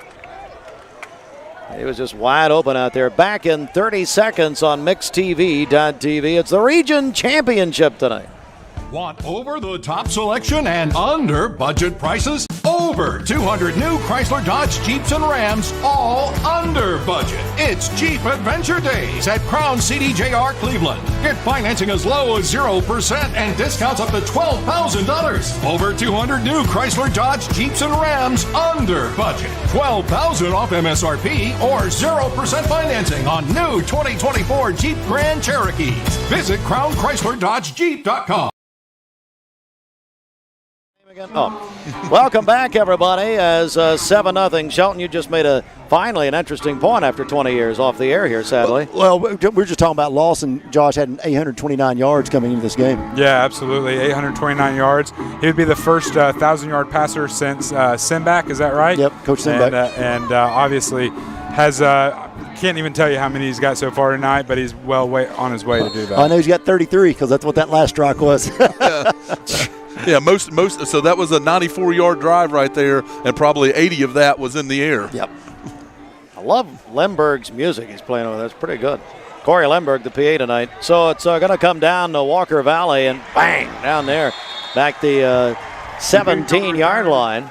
Big tackle there by Drake Frazier and Bryson Akers there for Walker or for McMinn County. I guess, Greg, just being the old outfielder I am, when that ball is tailing that hard, you let it go, you're getting at the 35. I mean, it's going out of bounds. There's no way that ball's staying in bounds right there. Yeah, you got to make good decisions, especially when you're running backwards like that at it. You know, you're risking it going off your hands and not catching. There's just way too much risk there and no reward. Story of my career, honestly. Career or life? That's a good point. We'll see Tuesday night. Here is pass complete. Going to knock him out of bounds. Caught out there by Hudson McCooch, the senior. Hard to believe. Number 8, Hudson McCooch. I tried to get Denny to give us his electoral college map breakdown, but he would not do it in the pregame show. Oh, imagine Denny. He said, not a chance. Yeah. Imagine him going out on a limb or not going out on a limb. He's as reliable as a drug dealer. You kidding me? Good God Almighty! You mean a bad drug dealer? Either one. That's what I was going to say. Yeah. I thought they were reliable. Oh, not really. Not the ones he's seen. Anyway. Here is up the middle. Still on his feet. Look at that run. That's a great run. Down to the 30-yard line. That is Roman Yulo that day. Gain of 12 on the play, and that's enough for McDonald. Josh, they were Wildcat there. They were absolutely big Wildcat. First down for Roman Yulo. Walker Valley's going to have to get back in this game quick, and obviously they have the offensive power to be able to do that. And just see how quick Drew Akins wants to push the tempo on this offense. Again. Got to find a wall there, though, at that point. John, I know we only have 10 seconds to go in the first, but another thing, Josh, that they need to be careful about is that defense cannot keep going on the field and sustaining 6-7 minute drives. No. They won't make it to the fourth quarter. No, they won't, and they're obviously not built for that either. End of the first period, 7-0 here. McMinn County, Walker Valley is on offense, so we'll take a 1-minute break. Live from Walker Valley, MixedTV.tv, the Rivalry Games, supplied by Wholesale Supply Group, and we're back on this region championship night in 1 minute. Hey, it's Josh with exciting news from Wholesale Supply. I want to introduce you to Piper's Picks, now available in our Chattanooga, Cleveland, and Dalton markets. Thanks to our partnership with Piper Strummett and our friends at Progress Lighting, Piper's Picks brings you the latest trends and styles in decorative lighting.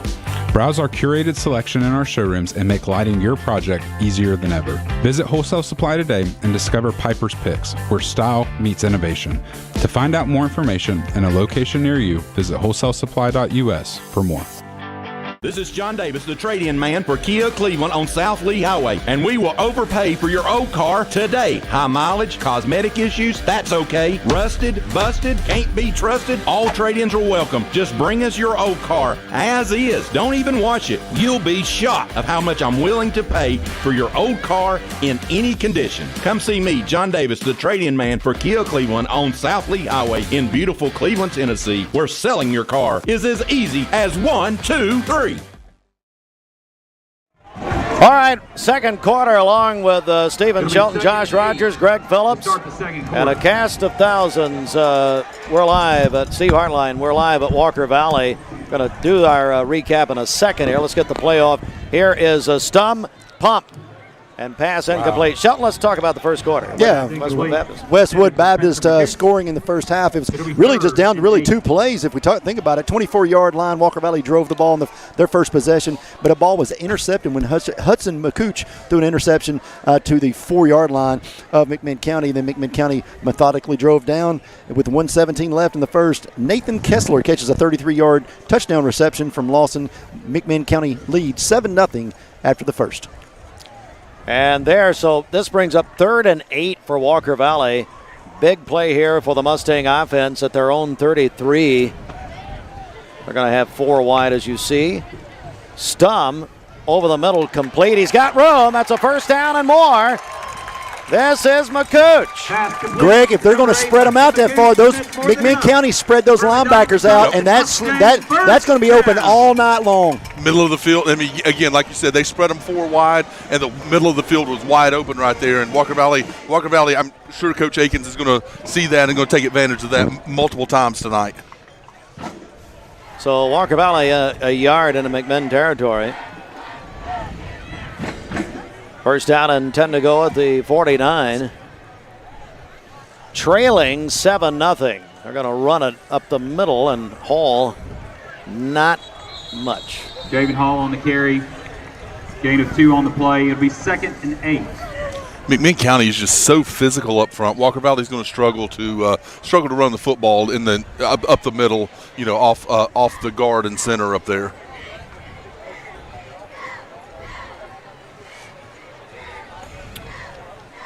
Second down.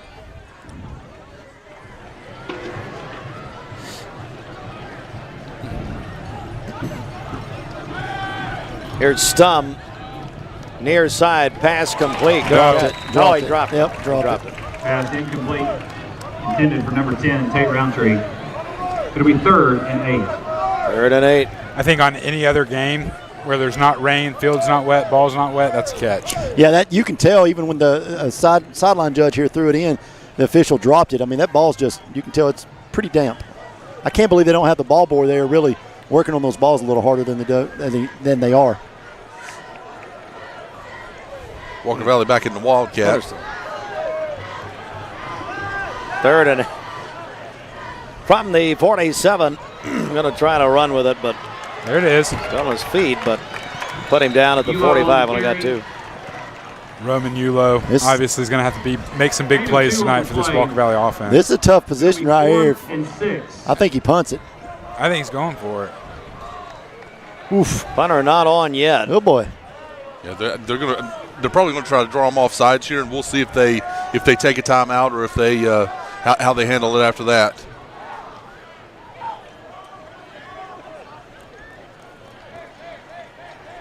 The Mix 104.1 MixTV.tv play clock is at 15 seconds. Here is a screen, and he dropped it. But you're right, Shelton. I mean, those balls need to be dried. Yeah, I can't believe Walker Valley's not kind of stayed back, running the ball a little bit more than they have been.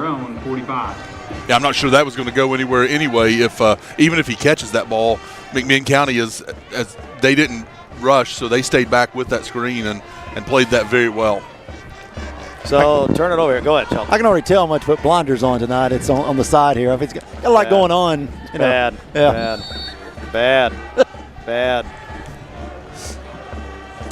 So, is Josh giving a speech at halftime about this being his last game? He is. I thought he was. He is. He sent me a rough draft this morning. Yeah. I got too emotional. Shout out ChatGPT. I got too emotional to finish it.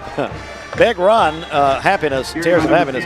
It's, let's see here, Jacob Sharp. It's tears of happiness for me, too, just so you know. Oh, it's mutual. Okay, here we are. Down to the 48, so all of a sudden, Greg, I mean, McMinn County's in really good shape here. Yeah, and Walker Valley hasn't proven yet that they can stop them running or throwing. So they've got to figure out at least how to make them one-dimensional. ZZ Top in the house tonight. I had no idea. Wow.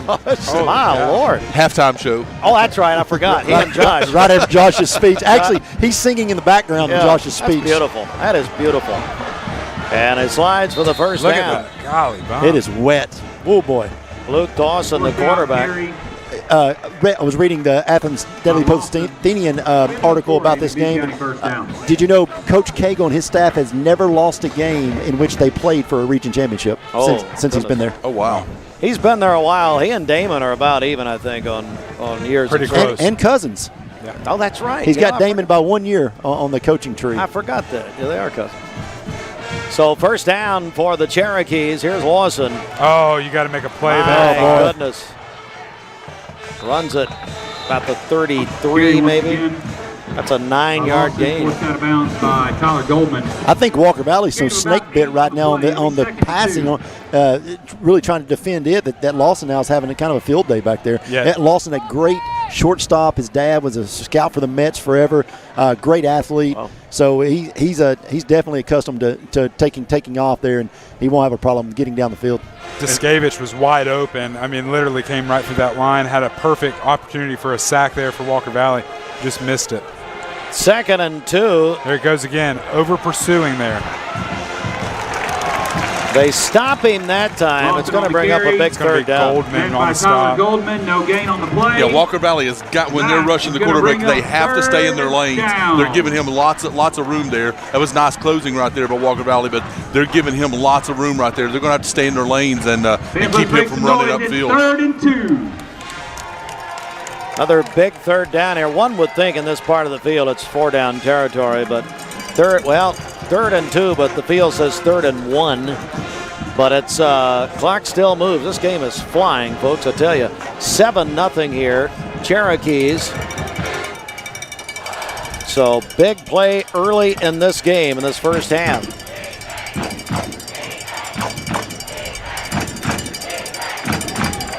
Go up the middle. Couple of good hit. Boy, I tell you, what a run.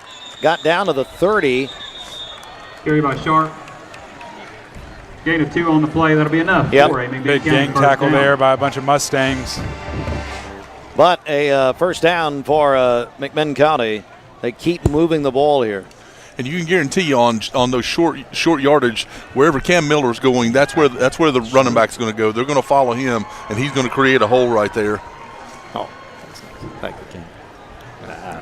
Thanks. I know. Yeah, yep, I was there. You guys want to speak up a little bit? Remember. Nope. Nope. Not him. We're in trouble. All right, here's Lawson. There. Oh, down it. Oh, there's a flag on the play, though. They're going to call face mask on that. Luke Lawson sacked on the play. Drop for a loss, and there is a penalty marker on the field. Yep. Nope, they're going to call a hold. Wow. Look at that. How in the world they not get face mask on that? You saw his head go down. Yanked it. He's mic'd up. Good play. Hold. Offense number 77. 10-yard penalty to the previous spot. We play first down. Papa Bear, calm down over here a little bit. That's good. It'll be 1st and 20. Gave him that penalty to calm him down a little. Yeah, give him a little warm milk, and we're fine till about the 4th. We've got a fan I'll down go to here. halftime. At least till the next. At least till the next play. All right, we'll see what's in the milk. We don't know. Oh gosh. Ball at the 40. First down. Oh! Goodness. Oh, no. Oh, my. He had touchdown before he ever caught it. He could have run all the way to McMinn County before anybody touched him. Michael Wood, the grandson of Hall of Fame basketball player Winford Wood. My gosh, that was a touchdown. Whew. Again, though, could it be the conditions that there's no doubt. Absolutely. Field is soaked, balls are Here it is soaked. again, guys. you've still got to make that play. Oh, he was gone too. That's a pick six. Yep. Yeah, that's a game-changing play right there. As John Mullinax, the old former McMinn County coach, would say, there's a reason they're playing defensive back. 2nd and long here.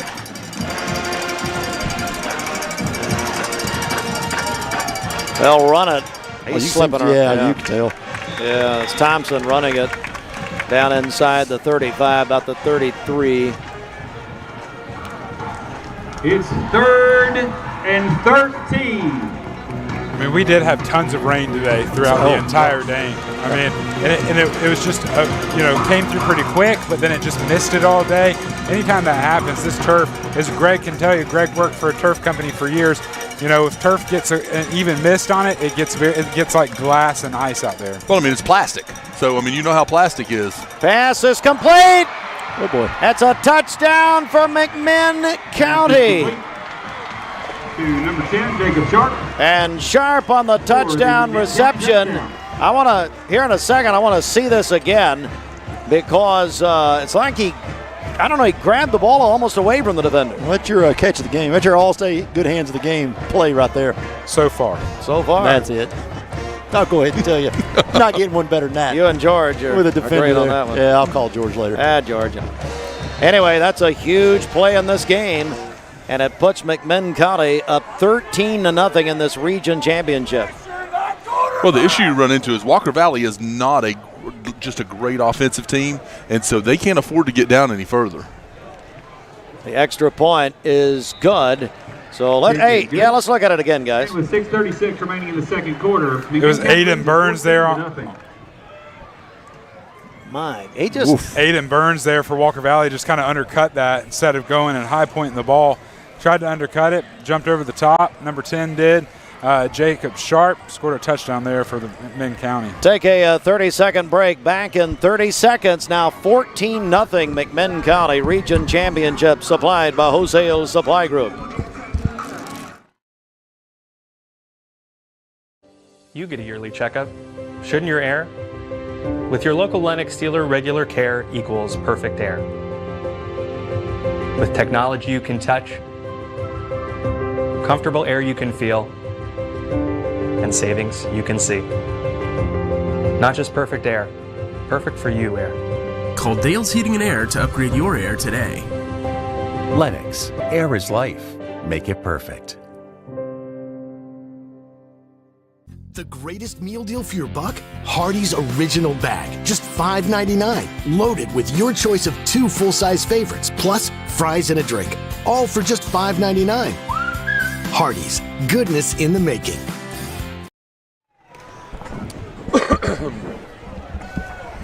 And the kick will come down. Another slip. Back of the 20 there. Walker Valley will start 1st and 10 on their own 21-yard line. Greg, what do they need to do here, Walker Valley? They've got to sustain a drive right here. They've got to find a way to move the football. They've got to sustain a drive. They've got to give the defense time to rest. But more importantly, they've got to put points on the board. That's exactly right.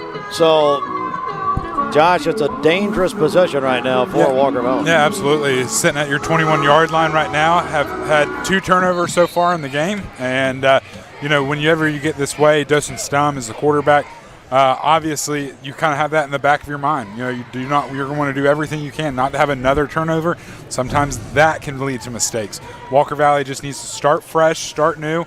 You're only down by 2 touchdowns. It's still early in this game. 6 minutes left in the second quarter. Still got a whole another half to play. Walker Valley just needs, like Greg said, put some points on the board quick here and get back in this game. Pass out on the flat, and Roundtree on the catch, but only got a 1-yard gain there. So, I don't know, Shelton, you're the Mustangs. You need to start, doing some things that just work here, I guess. Maybe some short stuff, like just trying. Well, I thought they had something going there with the Wildcat a little earlier, but getting the ball on the ground again, I thought their first drive, they moved it, with the ball on the ground and kind of went away from that ever since. So, 2nd and 9 here. And McMinn County, that 14-0 lead. So region championship, we'll talk scenarios here in a moment, as not much. Hall on the carry. Javen no Hall. We 3rd and 9. Got Vince Lombardi over here in the chair next to us, so good God almighty. Well, I'm taking him home. That'd be nice. You know, they are only running that spread offense in 3rd and long here. They've got to run that spread offense and see if they can open up that middle again, like Steven was talking about a few minutes ago. 3rd and 8. Nobody over here.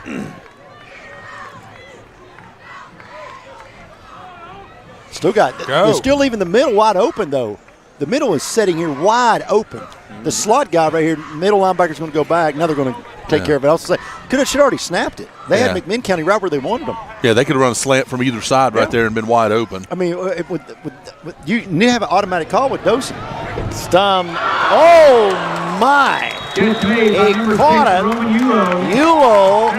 All-state good hands play of the game. You still want to talk about the other one? Good hands. You still catch of the game. Okay. Yeah. I told you. I'll call him and see if he'll give double. All right? There we go. It's fine. Oh, my.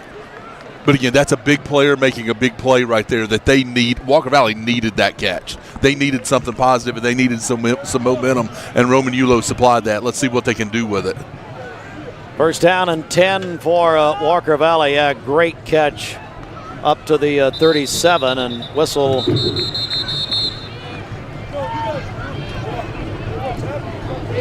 I see a flag. What's this one? Sure. Jenkins is over here with the officials pointing at something. Counting players. There is a timeout on the field. Timeout on the field while they get this ironed out. All right, so guys, if Walker Valley wins, they win the region. If McMinn County wins, it gets a little more complicated, doesn't it? Well, a lot depends on what goes on in Ray County. So if McMinn County wins, they're going to have to look to Evansville to see what the end is going to be. If McMinn County wins, they will host regardless. So it just depends on if they win the region or not. But if Ray County were to win over there, it gets real sticky. Clock will be reset to 4 minutes and 39 seconds. Yeah, it's East Hamilton in the equation apparently. I was talking to Andy Morris, Josh, your partner on the drive, and yeah, he said if McMinn were to win, yes, and if East Hamilton were to win, East Hamilton's the region champion. They are, and McMinn would be 2, Walker Valley would be 3. So for Walker Valley, it's pretty simple. You win, you're 1. You lose, you're 3, and that's kind of where we're at. Walker Valley, for them, they want to host throughout the entire playoffs, and so a win tonight would allow them to do that. If they go on the road, they go to Lenore City next week. Here is Stum. Has a man. He grabbed his arm. Yeah, pushed him in the back. Yeah. Man. That's a good call. I mean, it was definitely pass interference. Yep, he was all over him before the ball ever got there. Dawson, if he throws that 5 more yards, Greg, that's a touchdown easily because he had him beat. Yeah, he definitely, my old saying, when they're even, they're leaving, and that's what happened there is he got even with him, and Dawson just couldn't lead him enough. If he'd have caught that, it might have been the good hand. That really would have, I think. They just keep topping themselves. So, 1st and 10, put the ball at the 48. For McDonald's and Charleston Mustang, 1st down.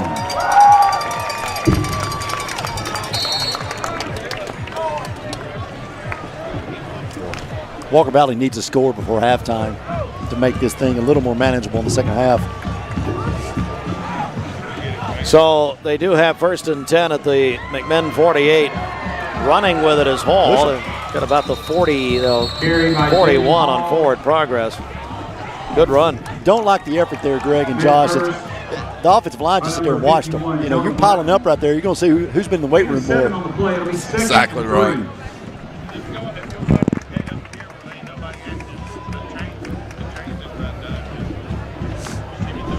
Oh, well, look at here. Look at this guy. Somebody got him a new jacket. Oh, Somebody Daddy. got him a new jacket. Daddy. 2nd and 3. Big Stomach's hat. Fumble. Ball is loose. McMinn has it. Huge hit. Recovered by McMinn County. We'll go back and take a look at this. 1st and 10. Did you look at it? from the Walker Valley 46-yard line. We may need your services here. My goodness. Good timing. Adam Lewis in the booth here. Look at this. Blindsided him. Josh? Yeah, I mean, the defensive end there just came wide open and free. Nobody even put a hat on him. Nobody put a hand on him. And anytime you do that, that's an offensive line error there. They should have shifted down, being able to account for that blitz. So it's 1st and 10. There it is, fumble again. Loose. Walker Valley ball. Fumble on the play. Just like that. And the Mustangs will take it back over. Wow. Big pickup there by Dylan Sharp. Ball back, first down on our own 26-yard line. Greg, what a turn of events here. Yeah, absolutely. I mean, turnover. That's exactly what Walker Valley needed, though. I mean, McMinn County, they haven't stopped them yet, so they get a chance to get the football back to go down and score, and they get the ball to start the second half. So they could have double dipped that right there. So big play right there for Walker Valley. Timeout. We'll take a timeout here. 30-second break. Back in 30. An exciting region championship. Back in a moment. Welcome to Mountain View Nissan Country, where automotive excellence is our top priority. At Mountain View Nissan, we take pride in offering you the finest selection of vehicles, perfectly suited for your adventurous spirit. From powerful SUVs ready to conquer any terrain to your everyday gas-friendly commuters, we have the perfect vehicle to match your lifestyle. This is Mountain View Nissan Country, where automotive dreams become reality. Visit one of our 3 locations in Dalton, Chattanooga, and Cleveland today, and let us take your driving experience to new peaks. Hey, it's Josh with exciting news from Wholesale Supply. I want to introduce you to Piper's Picks, now available in our Chattanooga, Cleveland, and Dalton markets. Thanks to our partnership with Piper Strummett and our friends at Progress Lighting, Piper's Picks brings you the latest trends and styles in decorative lighting. Browse our curated selection in our showrooms and make lighting your project easier than ever. Visit Wholesale Supply today and discover Piper's Picks, where style meets innovation. To find out more information and a location near you, visit wholesalesupply.us for more. All right, it is 1st and 10. Walker Valley takes back over after their strip sack. And first down and 10 to go. Again, trailing here, though, 14-0. Stum over the middle. Complete. Make a move. Make a block. And still a little short of a first down here. Roundtree just crossed there, just went right up the middle, didn't even try to make a block on that play. But again, they spread them out right there and had that middle wide open, and that's been wide open every time they've done that. I'm not sure Walker Valley doesn't need to stay in the spread right here and see if they can get Ulo and others open in the middle. Put it at the 2nd down and 2 to go. It's going to be a penalty. Illegal substitution. Illegal substitution. Well, being in the formation. 5 yards from the previous spot. Adam Lewis is the director of the Bradley County Ambulance. Is that right? Yes, sir. There's Lovingood. I thought he was gone.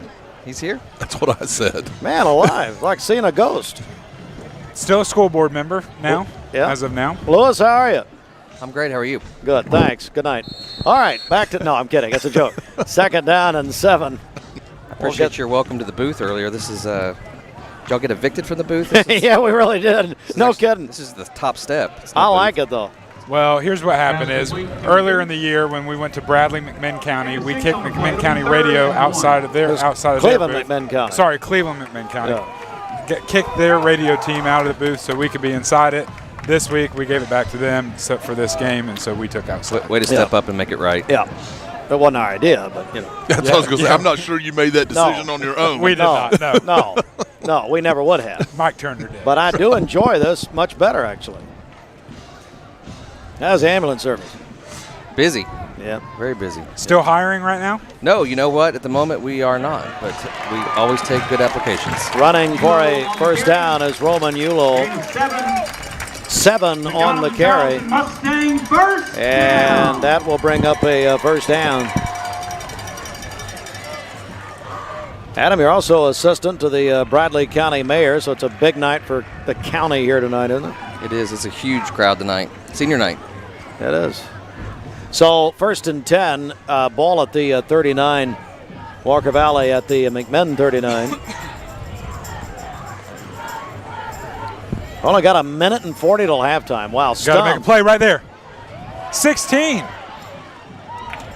Pass complete, and he gets it out there to McCooch. Luke Hayden was wide open in the center, in the middle of the field there. 2nd and 2. Yeah, they didn't get the first down, so the clock didn't stop. So they've got to be wary of the clock here. Still going. They did. They're going to do one play, one pass. Here it is. Here's Stum, pass complete over the middle. That's a first down, it looks like. Complete down to Crooms. Number 25, Brody Crooms, and that's enough Brody for Crooms McDonald's is and a Charleston junior. Mustang first down. So they're moving the ball here, but the time now under 1 minute. Region championship tonight at Walker Valley High School. Call a timeout. What in the world? I mean, they're changing formations. So now they're going to, Walker Valley will call a timeout. We'll take it with them. A 30-second timeout. Back in, we made it an ambulance for this guy over here, by the way. We'll tell you later. Back in 30 seconds. Want over-the-top selection and under-budget prices? Over 200 new Chrysler, Dodge, Jeeps, and Rams, all under budget. It's Jeep Adventure Days at Crown CDJR Cleveland. Get financing as low as 0% and discounts up to $12,000. Over 200 new Chrysler, Dodge, Jeeps, and Rams under budget. $12,000 off MSRP or 0% financing on new 2024 Jeep Grand Cherokees. Visit CrownChryslerDodgeJeep.com. Well, we're back and joined by Adam Lewis, Greg Phillips on a region championship night.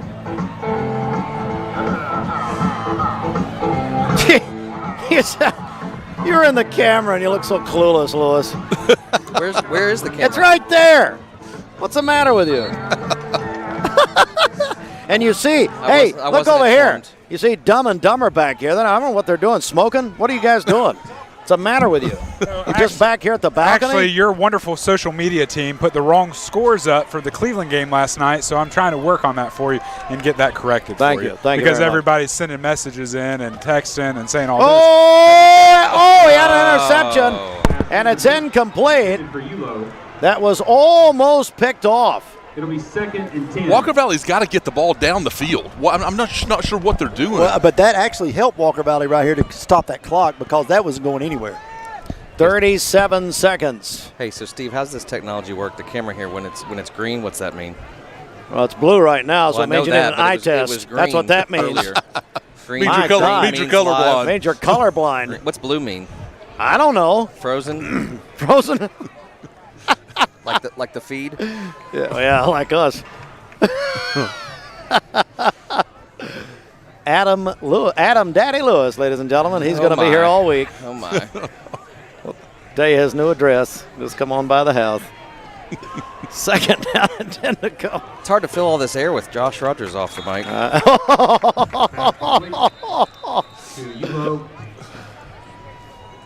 And another timeout. We only got 30 seconds. Timeout Mustangs.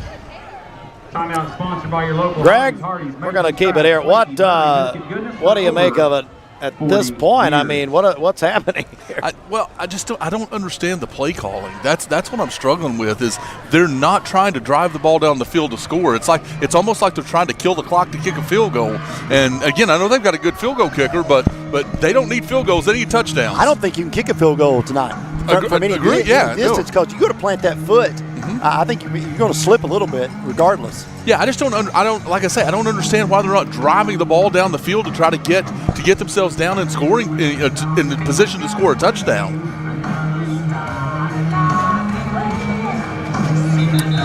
We will see.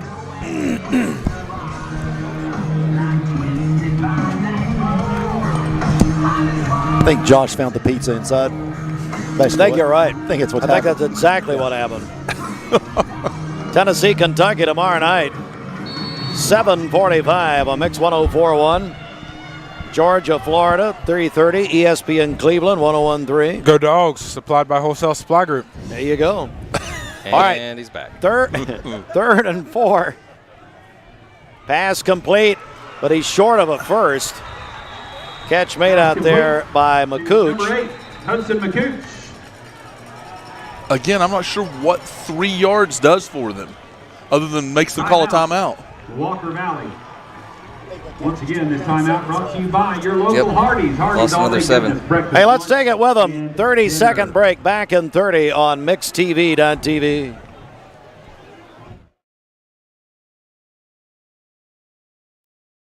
This isn't just a chicken finger. This is a Zaxby's chicken finger. A marinated for 12 hours, hand-breaded, and deserves way more than just one sauce chicken finger. So we gave it 12, including our legendary Zax sauce. Woo, saucy! Zaxby's. Mix 104.1 and Honda of Cleveland are giving one deserving passenger in our local area a chance to win a 2024 Honda Civic LX. Nominate your favorite passenger today at mymix1041.com or on the Mix 1041 app. Mix 104.1 and Honda. Hey, while we have a break, Fruit Loops, who's working for us tonight? Who's with us? Yeah, we'll figure it out later. All right, so here we go. It's 4th and 1. We'll do it at halftime.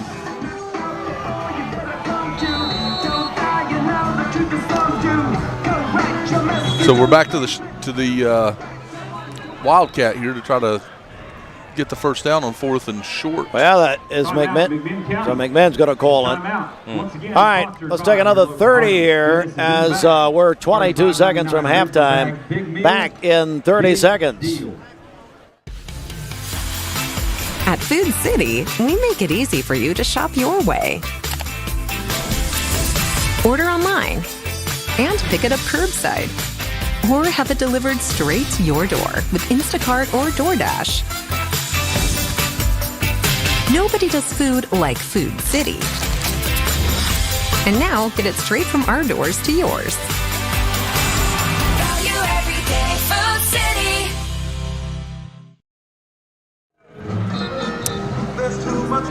City. Welcome back. It's the region championship game.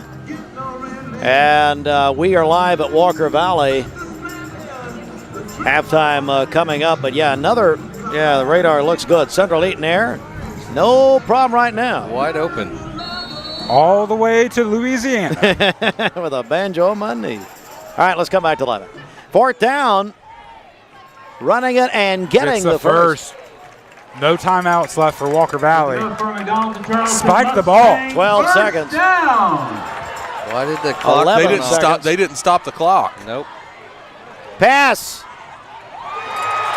It's going to be pass interference. There's a flag there. Hey, Adam, will you give him your headset? He's going to actually talk about football for a second. Okay, thanks. That's going to be offensive pass interference on Walker Valley. He pushed him out of the way and then jumped in front of him right there. That's going to be a pretty easy call here in the bottom right-hand corner of your screen.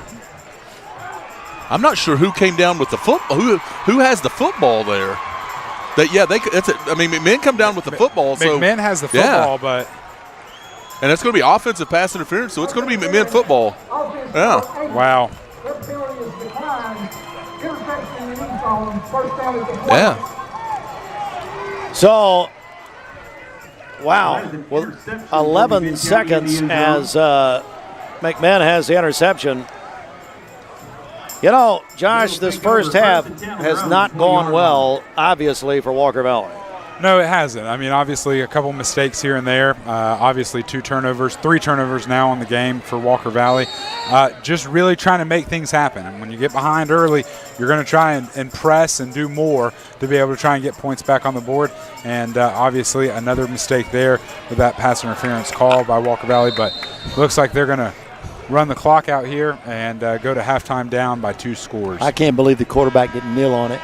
fumble right there, Greg, and that's an easy scoop and score. Yeah, absolutely. I was thinking the same thing. 2-minute timeout here. We now go to our District Attorney General Stephen Hatchett halftime report. It's brought to you by District Attorney General Stephen Hatchett. Hatchett will join us on Monday morning. He'll be joined by Sheriff Lawson and Police Chief Mark Gibson, talking about an initiative that they completed earlier this week, and we'll be talking more about that on Monday morning on Election Eve.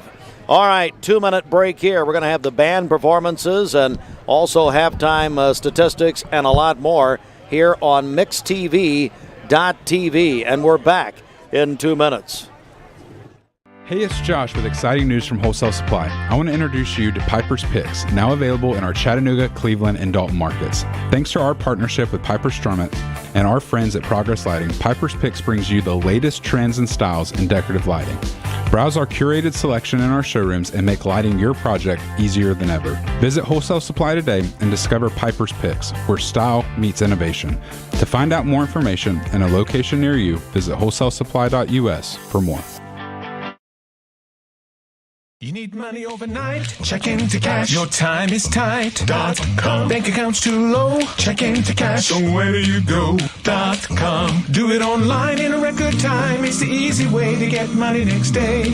Do a quick click from home at checkintocash.com. You can be sure it's secure from our bank straight to yours.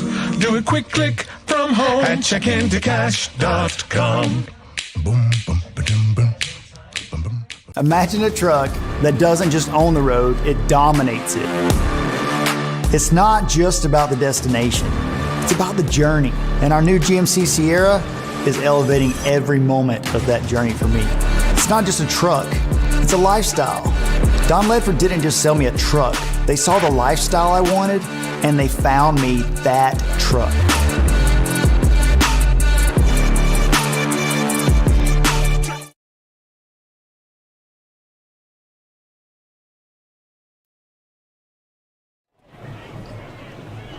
The McMinn County High School Marching Band will go first. The band performance is brought to you by Lee University.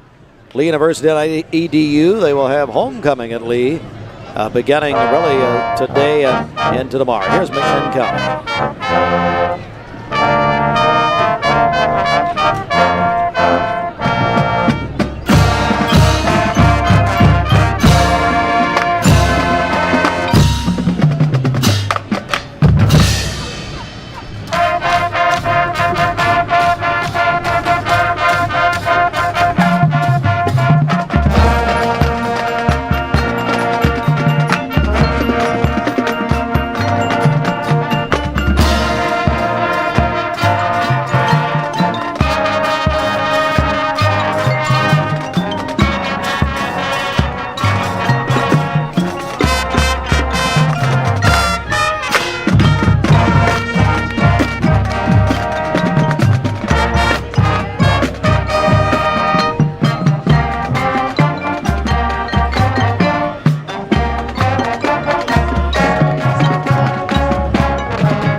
the McMinn County High School Marching Cherokee Band. McMinn County and the Cherokee Marching Band here tonight as Walker Valley gets ready. It's our halftime report, sponsored by District Attorney General Stephen Hatchett. And we are in our band performances now, brought to you by Lee University. Hey, at Lee University, they're having homecoming. They've already started the activities tonight with a big concert at Lee at the Conn Center, and they will continue tomorrow. Most of the activities at Lee for homecoming are tomorrow. Tomorrow morning they'll have department breakfast, also big fraternity and sorority reunions, class reunions, and a whole lot more. That's tomorrow at Lee University. It's homecoming at Lee. We'll also have the basketball games. They're now exhibitions because Lee is in the NCAA. So those are exhibition games tomorrow. But Lee women will play at noon, and the men will play at 2 o'clock tomorrow. That at Lee University at the Paul Dana Walker Arena. And we'll have it on Mix 104.1, presented by CHI Memorial. As we'll have that tomorrow right there. As homecoming, of course, a very special time at Lee. Getting ready for Walker Valley's performance. Hey, Fruit Loops, let's take another 30-second break right here. They're about to get ready.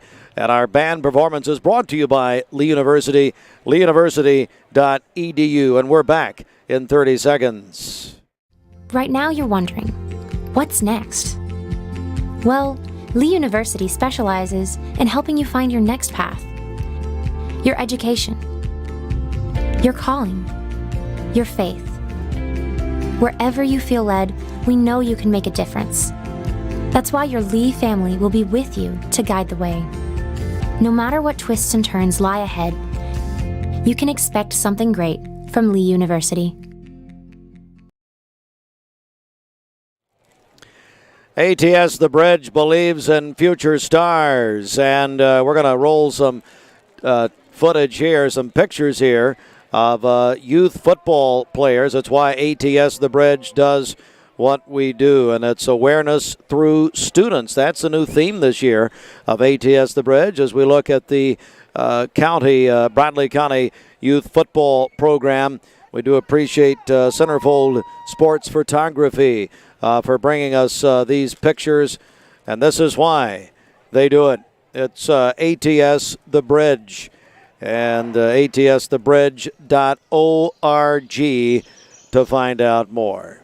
We're about ready to go to the field now as we're going to have Walker Valley and their performance brought to you by Lee University. Hey guys, get ready with me to go shopping with my friends, but first we're gonna go stop by Starbucks and get some iced matcha lattes. What's up? It's your girl Helen. I was on my way to my apartment to unbox the new Minecraft series, but I just got hit. Somebody rear-ended me. Hey guys, everybody wake up. You know what day it is. Game day! I'm so excited, so let's go get ready.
with all these negative comments.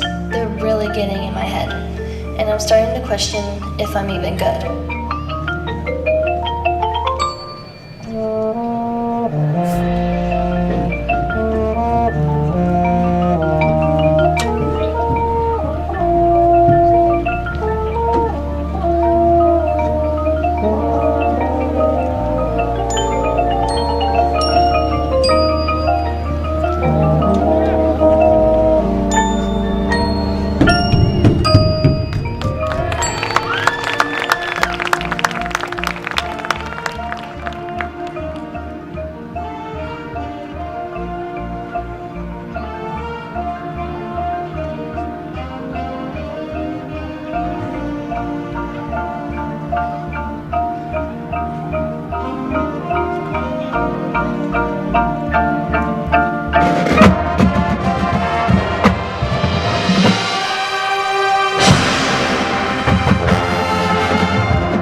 Hey guys, we just nailed a performance, so of course we have to celebrate with a full house.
Good night, guys. See you in the morning for band competition practice. Story of my life, always with the band.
more time here, Walker Valley High School Mustang Band.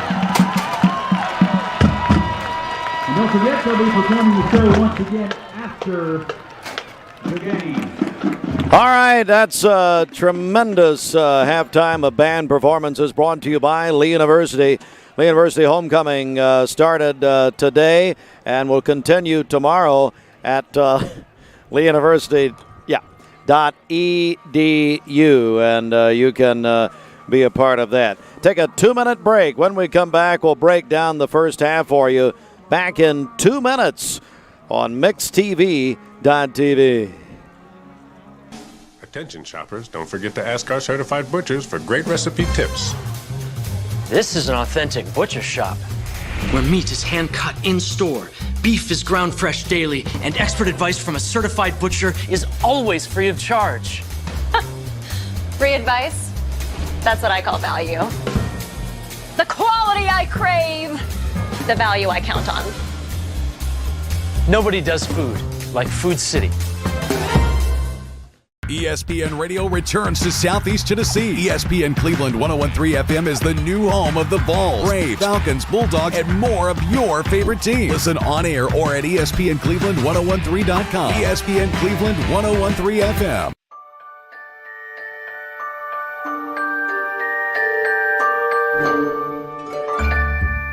Sun is shining, it's a beautiful day. Wake up, sleepyhead, get up and play. Everything's yellow, it's a beautiful sight. Sunbeam showers makes everything right. Come on now, let's get away. Make every day brighter with the sunny southern goodness of Mayfield Dairy. Hi, I'm Brian Poole, owner of Poole Funeral Home of Cleveland. Here's some video testimonials of families who recently served to tell you about their experiences at Poole Funeral Home. Hi, I'm Chuck Marvin.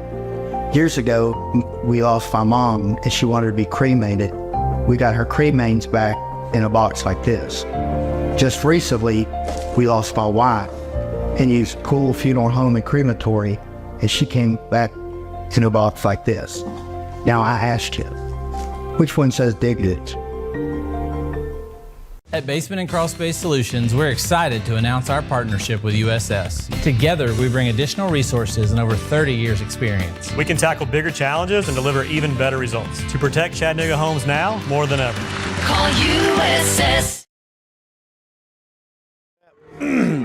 Welcome back. That is our halftime report brought to you by our friend District Attorney Stephen Hatchett. He'll join me Monday morning for an interview. Hey, don't forget our senior salutes, which our buddy Gideon Ratcliffe worked very hard on. Brought to you by Garden Plaza Cleveland. Go to our, you can watch them online at MixTV.tv. Stephen Shelton, Greg Phillips, time to break down what happened in the first half. And Shelton, will go over to you. Well, this Greg's been a tough go for the Mustangs this first half, but the game started. Walker Valley drove the length of the field, got to the 24-yard line, ran a reverse pass, and with Hudson McCooch throwing an interception there that killed that Walker Valley drive. McMinn proceeded to drive the length of the field, and Nathan Kessler catches a 33-yard touchdown reception from Lawson to give the Cherokees the early 7-0 lead. No more offense for either team until 6:36 in the second, when Jacob Sharp catches a 34-yard touchdown fling from Lawson to give the Cherokees 14-0 lead. Then, with 3:29 left, Dawson Stum is tackled and stripped, fumbles the ball. McMinn recovers, but the next play from McMinn County, Lawson coughs it up back to the Mustangs. Mustangs take the ball down and get to the 14-yard line with 11.4 seconds to go. Stum throws it to the corner of the end zone where it is intercepted on an offensive pass interference call for the Mustangs to give McMinn County the ball. And that is where we stand at halftime from Walker Valley. 14-0. McMinn County leads, and they are 2 quarters away, 24 minutes from being crowned the region champion. Greg, it couldn't be more important.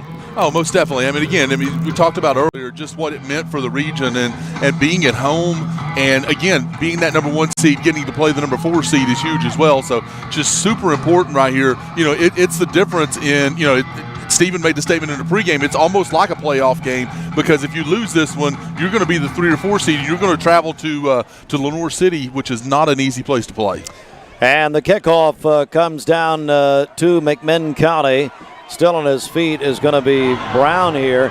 Oh, he's still on his feet all the way down to the 40. And then could have been a late hit, but got it all the way down to the 41-yard. Well, McMinn can't go up 21 because Walker Valley is not going to score 21 tonight the way things are going. Now, the field should be drying a little bit more. The wind's blowing a little bit. It's going to dry that field a little bit quicker with just a little bit of breeze. Anything helps for Walker Valley, but defensively they have got to be able to stop McMinn, get the ball back, and score quick in this second half.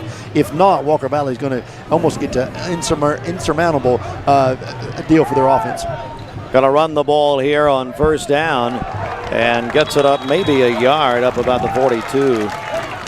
You know, Steve, and just in general, we need to see better effort out of Walker Valley here in the second half. Better effort than we saw in the first half. Well, I think defensively Walker Valley didn't play terrible. You had a drop pick six by Wood, which hurt them, and I think they made a few adjustments there after we talked about McMinn spreading them out. But this is a game right here about you'll see what your coaching is able to do at halftime, because football is one of the games that you get to make in-game adjustments, during your break at halftime, and this is so important to see how Walker Valley has tried to adjust and see what McMinn County wants to do to maybe throw Walker Valley off. Pass in the flat, big hit down there, got across the 45, down about the 47. Yeah. Oh yeah, you can't jump up.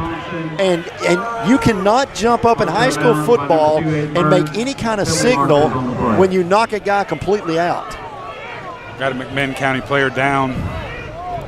Well, check this, yeah. It's just a lack of discipline. Mm-hmm. Simple, and that's the third time that that the same player has made some sort of, look at the scoreboard. You're getting beaten in a region championship game. How about just getting back and lining back up and hoping you stop them right here? All right, let's take a break while we have an injury timeout.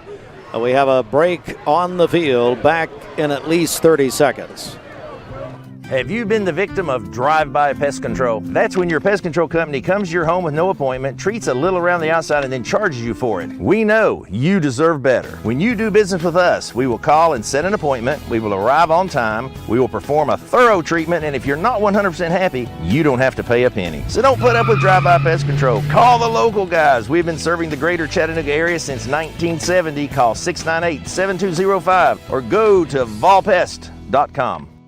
Want over-the-top selection and under-budget prices? Over 200 new Chrysler, Dodge, Jeeps, and Rams, all under budget. It's Jeep Adventure Days at Crown CDJR Cleveland. Get financing as low as 0% and discounts up to $12,000. Over 200 new Chrysler, Dodge, Jeeps, and Rams under budget. $12,000 off MSRP or 0% financing on new 2024 Jeep Grand Cherokees. Visit CrownChryslerDodgeJeep.com. Hey, it's Josh with exciting news from Wholesale Supply. I want to introduce you to Piper's Picks, now available in our Chattanooga, Cleveland, and Dalton markets. Thanks to our partnership with Piper Strummett and our friends at Progress Lighting, Piper's Picks brings you the latest trends and styles in decorative lighting. Browse our curated selection in our showrooms and make lighting your project easier than ever. Visit Wholesale Supply today and discover Piper's Picks, where style meets innovation. To find out more information and a location near you, visit wholesalesupply.us for more. As we come back following the injury timeout, Shelton, give us a little context. Well, Dakota Thompson, they went helmet to helmet right there, and as Greg said, this is not the first time we've had some sort of hand gesture or antics out of that secondary for Walker Valley tonight. All except for the times they got mossed, as Greg said during the commercial break. I didn't want to leave that one in the bullpen. So, but at the end of the day, you've got to be disciplined. You're playing not only for a region championship, but you're playing, as Josh said, in the pregame, you're playing to play at home. As long as you can win, you're playing at home.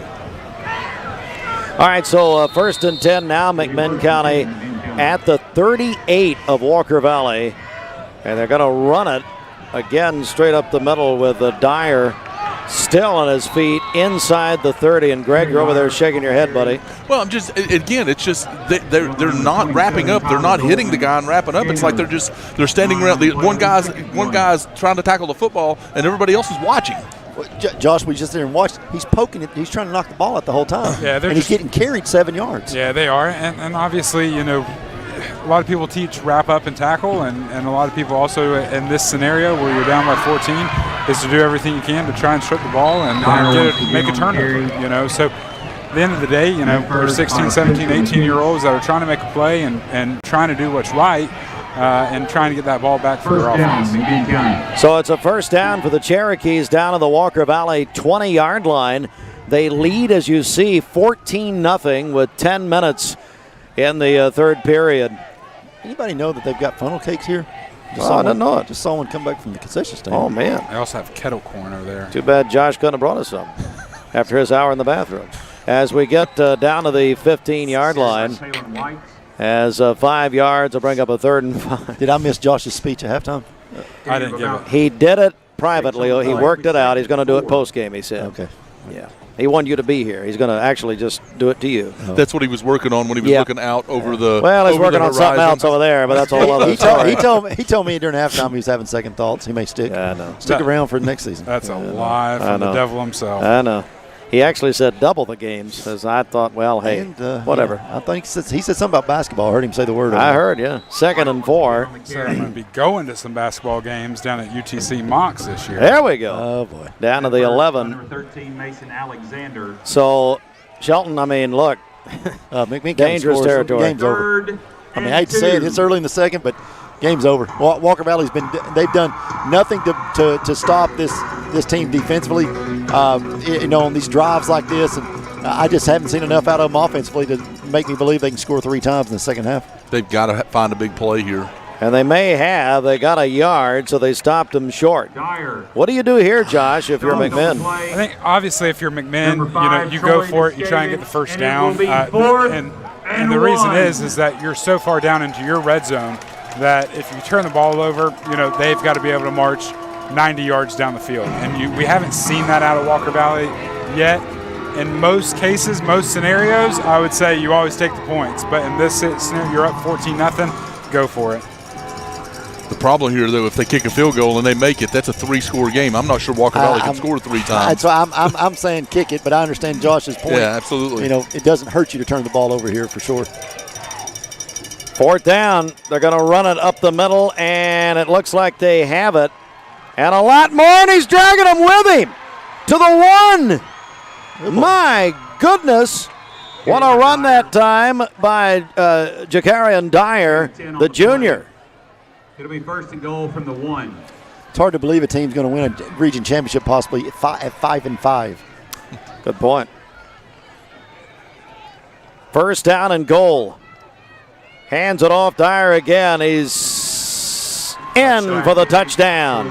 And all of a sudden, the Cherokees have taken a 20-0 lead here at Walker Valley.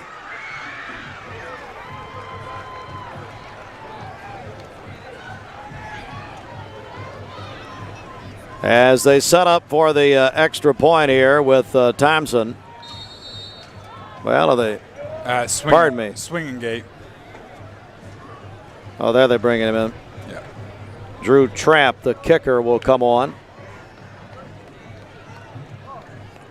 There, you can have it. The extra point is up. Good. 21-0. McMinn County over Walker Valley. The stunned crowd here. We're going to take a 30-second break. Come back on there's the touchdown on MixTV.tv, supplied by Wholesale Supply Group. Back in 30. Welcome to Infinity of Chattanooga, with an expansive inventory of new, used, and certified pre-owned Infinity products. Make sure Infinity of Chattanooga is on your list of places to shop when it's time for your next vehicle. Sporty coupes, comfortable sedans, and spacious SUVs. Infinity of Chattanooga has it all. Shop online at infinityofchattanooga.com or take a test drive at Infinity of Chattanooga, just off I-75 at the Lee Highway exit. Oh, come on. Let's keep going with this. Yeah, let's keep going. Let's just pick it up where you guys left off. Let's go. MixTV.tv. The ratings would be so much better if you guys would bring some of that action to the airwaves. Listen, they just play better music here at... I was kidding, though. I was kidding. I was really just kidding. I was kidding. I told you Lemberg's doing a good job as the DJ in there. You got to hire him at Mix. Well, he tried, but he turned us down. Something about being a principal? No, I don't know. It's something else. I don't know. Changing kids' hearts and minds. Yeah, I don't know. Well, so are we, but the wrong way. 21-0. You're educating them about the 1960s and 70s. Oh, here we go. that. Okay, all right, here. Stephen, you started this. I know. You're right. Really, I was trying to bring a little flair to it, but we brought the wrong flair. Phew, this is they're onside try kick, and they got it. Did they get it? Did it go far enough? It went 10 yards. Yep. My goodness. That's heartbreaking right there for Walker Valley. Goodness. I don't. Really? Walker Valley's that front line just looked at it. I mean, they just watched the ball. Let's see this again, Fruit Loops, when you have a chance on the replay, because that's what you call taking a dagger and stabbing him in the heart. That's what that is. And here you go again, guys. But watch Walker Valley. Watch their guys. They're going backwards. They never saw the ball. You couldn't have seen the ball kicked. It's tough. So now not only does McMinn recover, but they've got it in Walker Valley territory, up 21-0. Please. Cole, I'll tell you. We got some plans for him on the drive. Monday at 5 o'clock on ESPN Cleveland. They're going to break out all the way to the 25. Actually, he'll be co-hosting the Hardee's Friday Night Blitz right after this. Y'all leaving it here for Friday Night Blitz, you and Greg? We've got a fan over here that has been interesting tonight. If he's going to if he's going to host with us, Josh, absolutely. Yeah, yeah. We'll keep it here. It's 1st and 10 for the Cherokees at the Walker Valley 25. Fumble. But he fell on it. You know, your Coach Cagle there, and you onside kick it. The only reason you do that is because you know, as a head football coach, that Walker Valley does have it in them to be able to put 3 scores up in a quarter. You've seen it throughout the year. You've seen them play in big games and put many points on the board.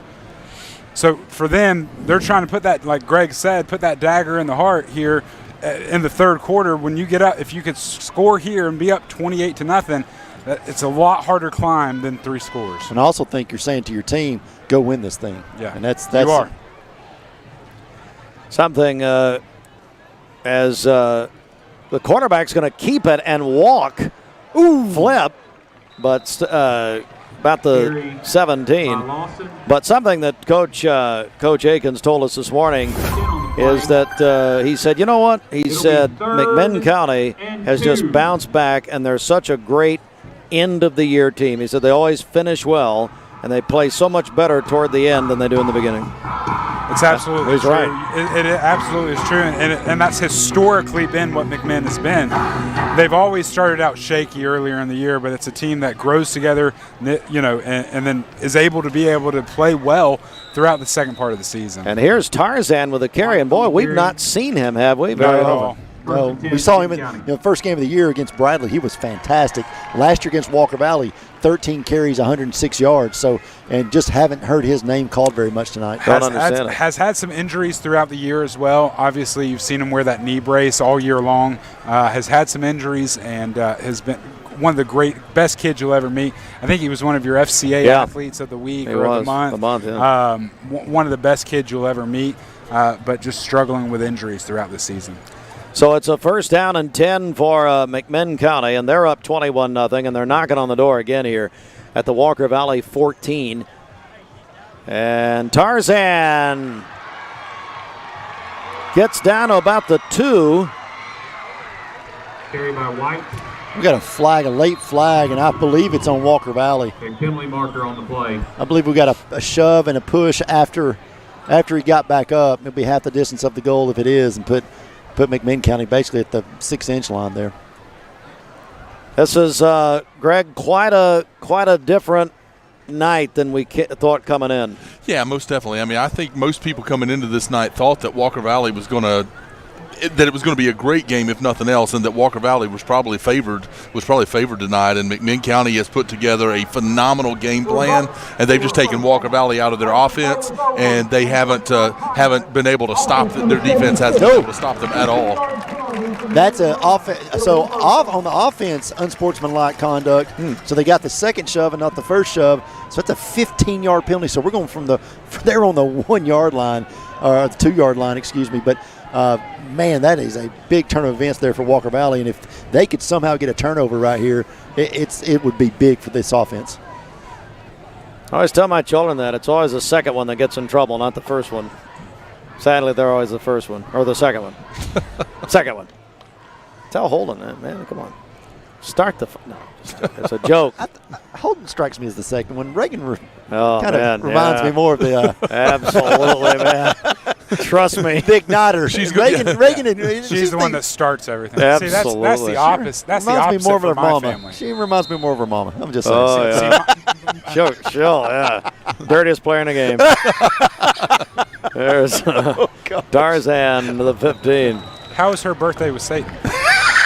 Why would you say such a thing, that Josh? Is terrible. That's What in the name of God are you talking about, Jennifer Hartle? I believe we all just need to go down the river and sing a little bit. I mean, come on. Where did that come from? Listen, gosh. every single year. That's wrong. That's wrong, Josh. Jennifer, that was Josh Rogers, not us. When you sign that check again, it's Josh Rogers. Every single year. Every single year for her birthday, he always says that I've never her heard him birthday say is that, on Sheldon. I don't Halloween, know. and she celebrates her birthday with the That's devil. low. That is low. Low. I'm done. Pass is incomplete. Pass incomplete. We got a late flag coming in. I don't know what the flag was. I mean, I'm still trying to recover. I'm throwing holy water over here. Yeah, I think it was an unsportsmanlike conduct on Josh. And Josh, Josh, on Mrs. Hartline. I That's can't so believe sad. that you're not going to have That's my back so in this, sad. Steve. That's sad. I don't know what you're talking about. Austin, pull the tapes, please. We have no tapes. We burned them. Like the Nixon administration. We burned them all. Erased them. Oh, boy. Man, wow. That's something. Ineligible receiver, so that's third down. Here we go, guys. Greg, would you have moved them back some more? Would you? No. I think you got to take the down right here and hope you can get out of here without them scoring. 3rd and 10. I want to go ahead and get my Bible out of the truck. Yeah, I tell you. First of all, you don't have a Bible in your There's no way he does. There is no way he does. Good point, Greg. 3rd down. He's going to try to go around that corner. I would agree with our fan right here. That was a hold. Yeah. Fan of the game. One got held. Fan of the game brought to you by Prozac. It is 4th down. No matter what you say at this point, it's not as bad as what Josh said. I know. It's my last. Yeah, what do you care? I don't care. I think he's coming up here to take us off the air. Yeah, thank God. It's about time. Huge play right here. Yeah. To give Walker Valley even a chance. Well, unlike years past for Walker Valley, not last year, but it's not lose and go home. It's lose and you have to travel. Go to North City. Yeah. But as Greg and I were talking about in the pregame, it's a lot easier sitting at home playing that number 4 or number 3 than it is to go on the road and play that 1 or 2. But Trapp's going to kick here. They're going to try a field goal. And so a field goal opportunity, low snap, but I think he got it. He did. That's a 4-score now, Greg. 4-score game for Walker Valley. That's going to be tough. Let's take a 30-second break right here. 30-second timeout. 24-0 McMinn County. It's our Mixed TV.TV rivalry games supplied by Wholesale Supply Group. We'll be back in 30 seconds. Shopping for a great deal on a car or truck? Know this. Cleveland Ford is loaded with vehicles, over 230 in stock, all discounted. I'm talking saving up to $7,500 on new F-Series trucks and Mustang Mach-E. We have financing as low as 0% on Edge and 1.9% for 72 months on new F-150s. And as always, you get a lifetime powertrain warranty and complimentary service when you buy from us. So hurry to Cleveland Ford today because this sale ends soon, or shop us at clevelandford.com.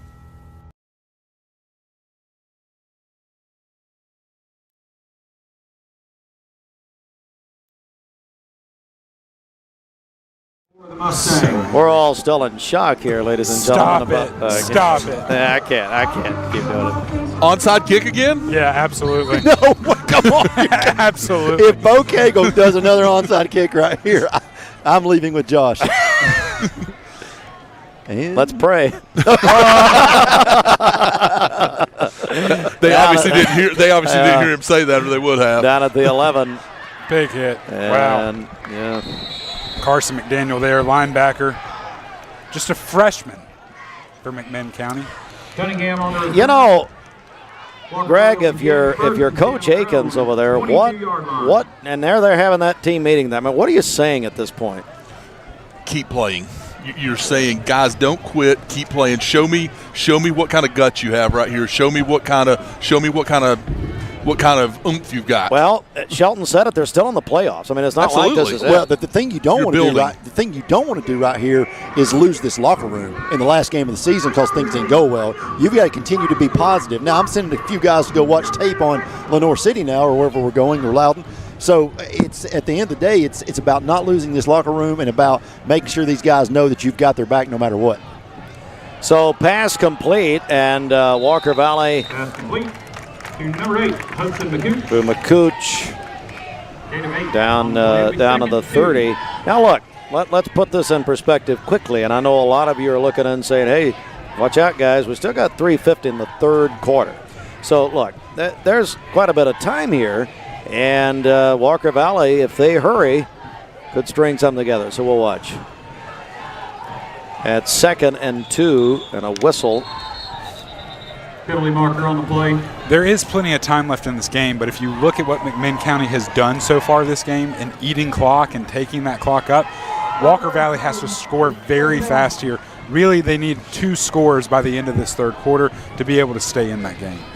Well, I know that's tough, but I mean, this team has the offensive power to be able to score quickly. Well, they need to get the ball down the field. They need to score fast, whether they try an onside kick, whether they go down, make a defensive stop, get the ball back. They have to score fast. Well, we saw Meigs County last night. They lose to Tyner, but they scored in their last 3 possessions. Were with 9 minutes to go in the game.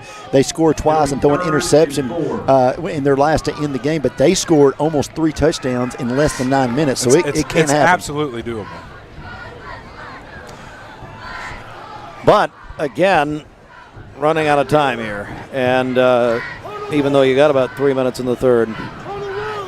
But Walker Valley, I mean, again, we talked about that and agree with all that you said, but they're not doing anything to make it possible for themselves. They're not rushing. They're running the Wildcat. They're just not doing anything that would say to me, hey, I'm going to go out and score 3 times. Well, running the ball is not going to get it done at this point. You got to run plays that's going to get people out of bounds and stop the clock. But I do like the effort a little more this time from Walker Valley, really getting in there and pushing. So they do get a first down. Great run. Stops the clock here. Get back out there. Doson's going to get out back behind quarterback, make a big play here. Well, I like Roman Yulo. He's such a tremendous effort, tough player. Competitor. Very great competitor. Just a competitor. Here's Stum. There it is. He's open. He's open down the sideline. He got it! That's a touchdown. Oh, my! And that's the All-State Good Hands catch it again. Wow.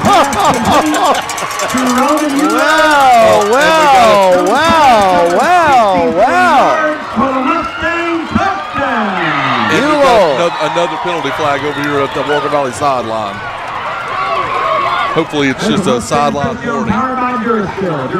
The power to do more. Wow. It's going to be on the sideline is what it looks like.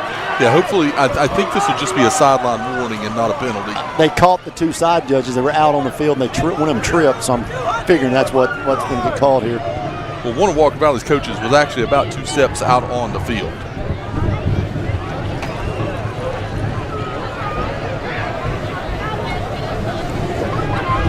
Can we see the replay again?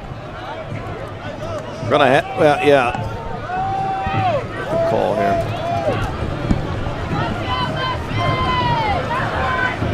Look at this. Went back and forth pinball. Look at that fight. Great job, great catch. Roman did a fantastic job there. He's just putting the team on his back at this point. And we do have this stoppage of play here. So it apparently is going to be a penalty because they're trying to, I think McMinn's trying to decide if they want to take it on the extra point or on the kickoff. And you got to think Walker Valley's going to go for 2 right here because this is a 3-score game. They're going for 1. Why would they go for 1? Mathematically, it makes no sense. Mathematically, hold it up. Yeah, mathematically that makes 0 sense. It doesn't help them. Is Campbell out there? Touchdown. Sideline interference on Walker Valley, ready for third. Sideline interference on Walker Valley. 15-yard penalty. So they got him with 2. You can't. Got him with 2 on the same play? That is ridiculous. You cannot give them 2 sideline warnings in the same play. That is absolutely ridiculous. Never seen that. I've never seen that in all my years. How do you get 2 on the same play? That's not even possible. Not even possible. Ridiculous. Changing it up. Kicker was going out. Yeah, there's no way. You can't kick it right here. You can't kick it right here. I mean, there's the only thing that makes sense is going for 2. But back to that, you can't give somebody a sideline warning and then another sideline warning in the same play. That's insane. Yeah, I've never seen that before.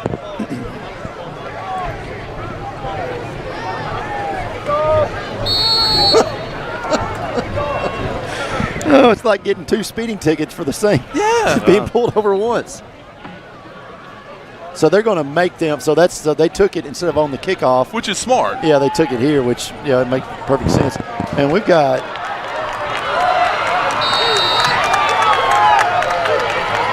Are you kidding me? They stopped the play to move it back 1 yard. Yep. That's on you to begin with. So Walker Valley goes for 2 here, stumming the shotgun. In trouble, and down he goes. So McMinn County stops him with 6 points. Let's take a 30-second break right here. Back in 30 seconds in a region championship game. 47 remaining in the third quarter. Want over-the-top selection and under-budget prices? Over 200 new Chrysler, Dodge, Jeeps, and Rams, all under budget. It's Jeep Adventure Days at Crown CDJR Cleveland. Get financing as low as 0% and discounts up to $12,000. Over 200 new Chrysler, Dodge, Jeeps, and Rams under budget. $12,000 off MSRP or 0% financing on new 2024 Jeep Grand Cherokees. Visit CrownChryslerDodgeJeep.com. This music.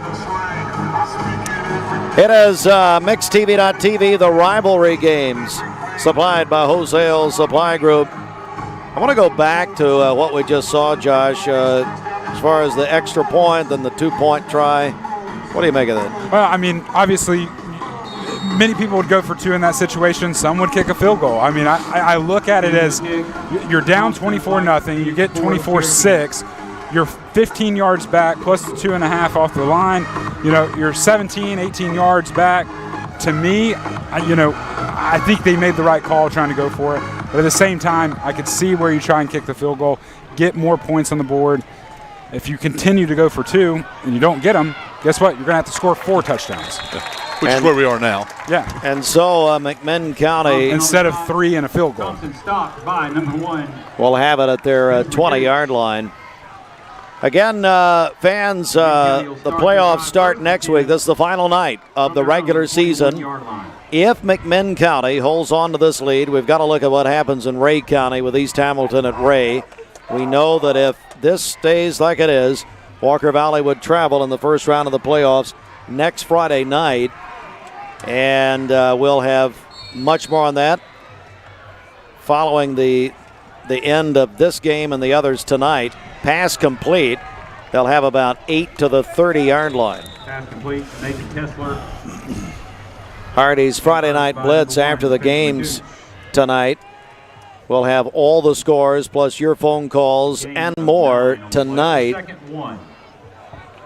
on Mix 104.1. Actually here on MixedTV.tv as well tonight. So 2nd and 1 here for McMinn County, and they're going to run the ball. Has a first down about the 40. And Greg, you talked about this. When McMinn County has it, they use a lot of clock. Yeah, I mean, they're just they've gone away from the pass now, and they're just eating chunk yardage with the run, and it's just running clock. They have it up to their 40, and that's exactly what they're doing here in the third quarter.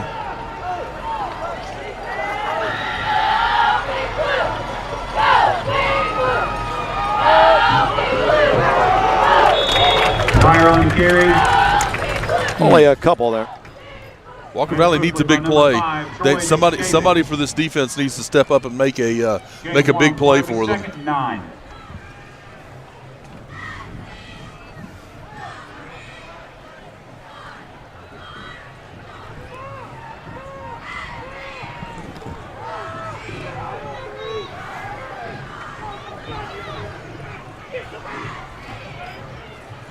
At the 42, it's 2nd and 8.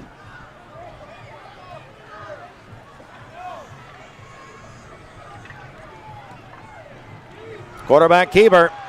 Oh, yeah, that's going to be a penalty. Slid for a first, and here are all kinds of flags coming in now.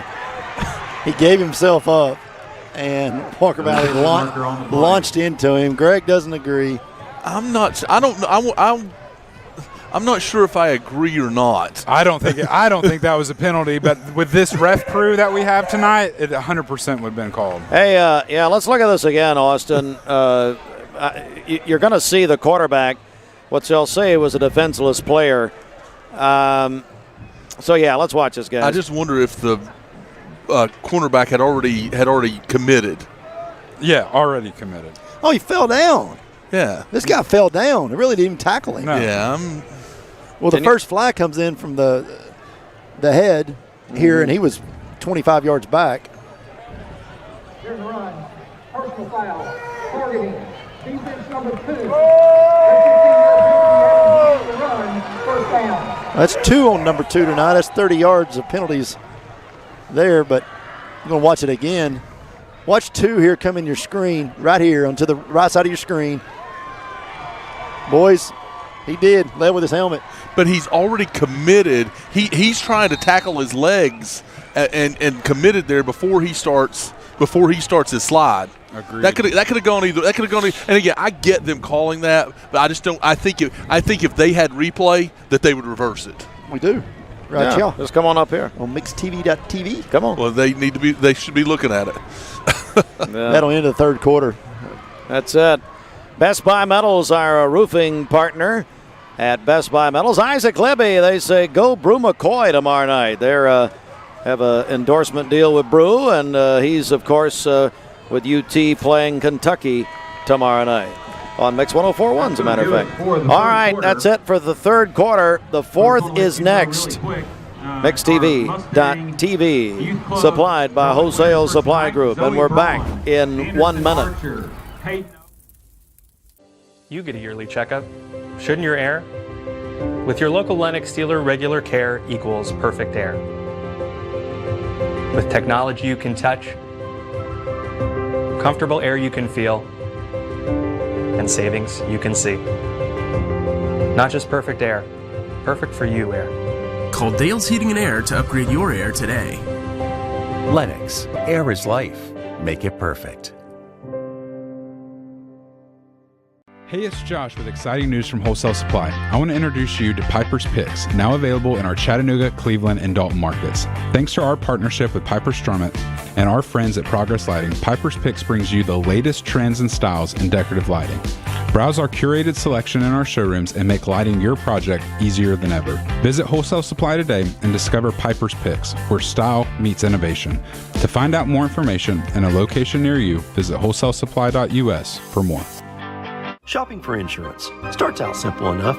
Once you begin, though, you quickly see there are a lot of options. Lots and lots of options. Then there are those distractions. You begin to question whether it's even worth your time. Did we mention those distractions? But what if there was one place that took all the stress out by doing the shopping for you? Too good to be true? Well, it's not. And we are waiting to help you just like we have been for over the past 90 years. We shop to save you time and money so you can get back to those important things in life. Cleveland Insurance. Live life protected. Cleveland. I didn't know. Lord.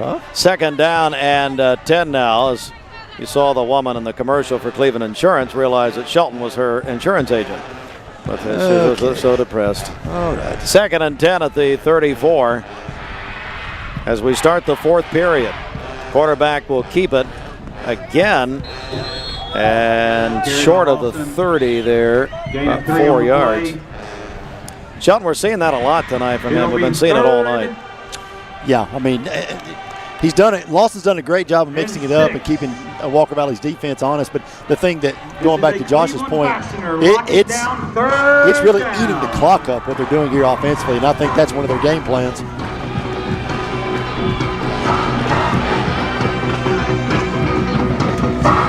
Third and 7.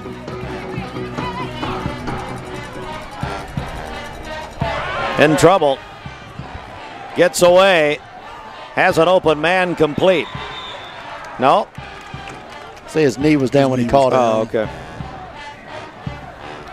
Chattanooga Central 21-3 over McMinn Central at the half. If McMinn Central loses, that means Meigs County will drop to third in that region after losing last night. To Tyner at Ottawa. Yeah, you know they're playing there back-to-back nights after rain and another game. Greg and I were talking about that. That field condition has to be just horrendous. Final week of the regular season. Playoffs, TSSAA state playoffs start next Friday night. We'll have radio coverage of Cleveland High School wherever they go, of Walker Valley wherever they are, either here if they could come back or traveling. And McMinn says they have a first. I think they do.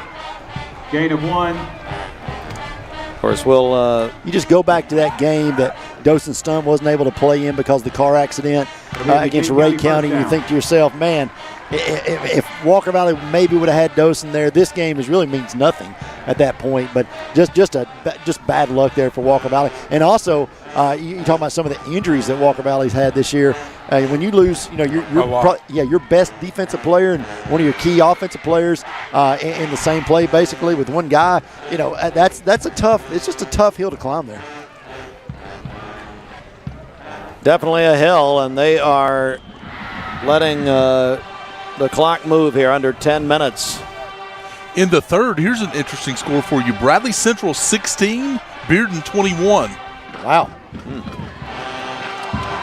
How many carries do you think, what's our guy's name? Phelps. Well, how many carries does Phelps, 112 carries right now? I was thinking somewhere in that. He's definitely over 100. Over 100 carries. The Jersey College of Nursing injury timeout. Have a man down, so we'll. Looks like a cramp. Yeah, we'll take a break with him. 30-second timeout. Back in a moment. Cleveland Tire is ready to help your auto any way it can. We're one of the largest providers of Bridgestone and Firestone tire dealers in the area. We sell all major brand tires. We have ASE certified mechanics on staff 6 days a week. We also have a commercial truck tire center that provides 24-hour roadside service and minor mechanical repairs on site. We have built our reputation on years of quality, affordable work, and tires. We pride ourselves in customer satisfaction and great service. Cleveland Tire Center. All right, we are back at Walker Valley here, and 9:34 to go. Yep, it's over.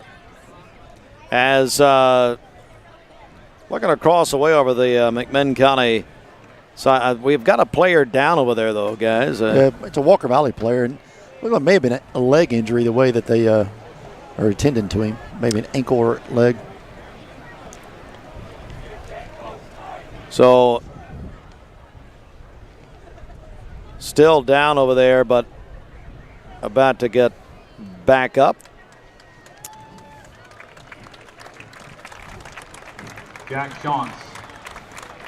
shaken up on the play. The senior Jack Shantz looks like a knee ankle injury there. Lower leg.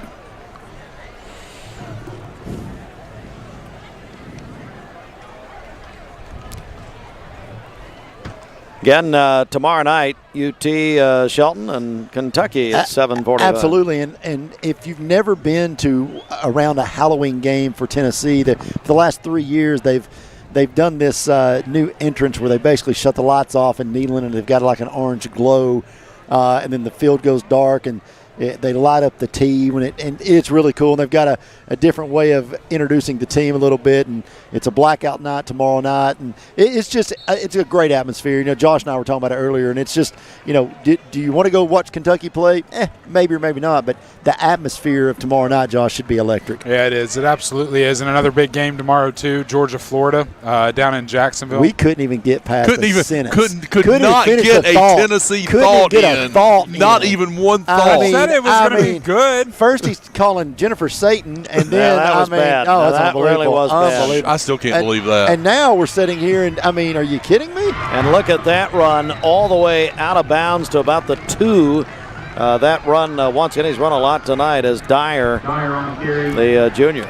This offense, Josh, is totally different than week 1 when we saw them against Bradley, and they have really, Cleveland, they have really opened this thing up. They absolutely have. More passing that we've ever probably seen from McMinn County tonight as well, and really kind of having to change some plays, change that playbook around to fit this team, and it absolutely has. Well, they got to. Yeah, go ahead. I was just going to say, I think what you've seen is the development of Dawson and how they've been able to use him and how he's grown, and that makes this a pretty good McMinn football team. With you got Cam Miller leading the defense on the other side. This is going to be a tough out for somebody. You got it. And it looks like, well, they're saying that there's a fumble on the field. Hang on. Got it. He picked it back up. They're going to give it to him on the 1.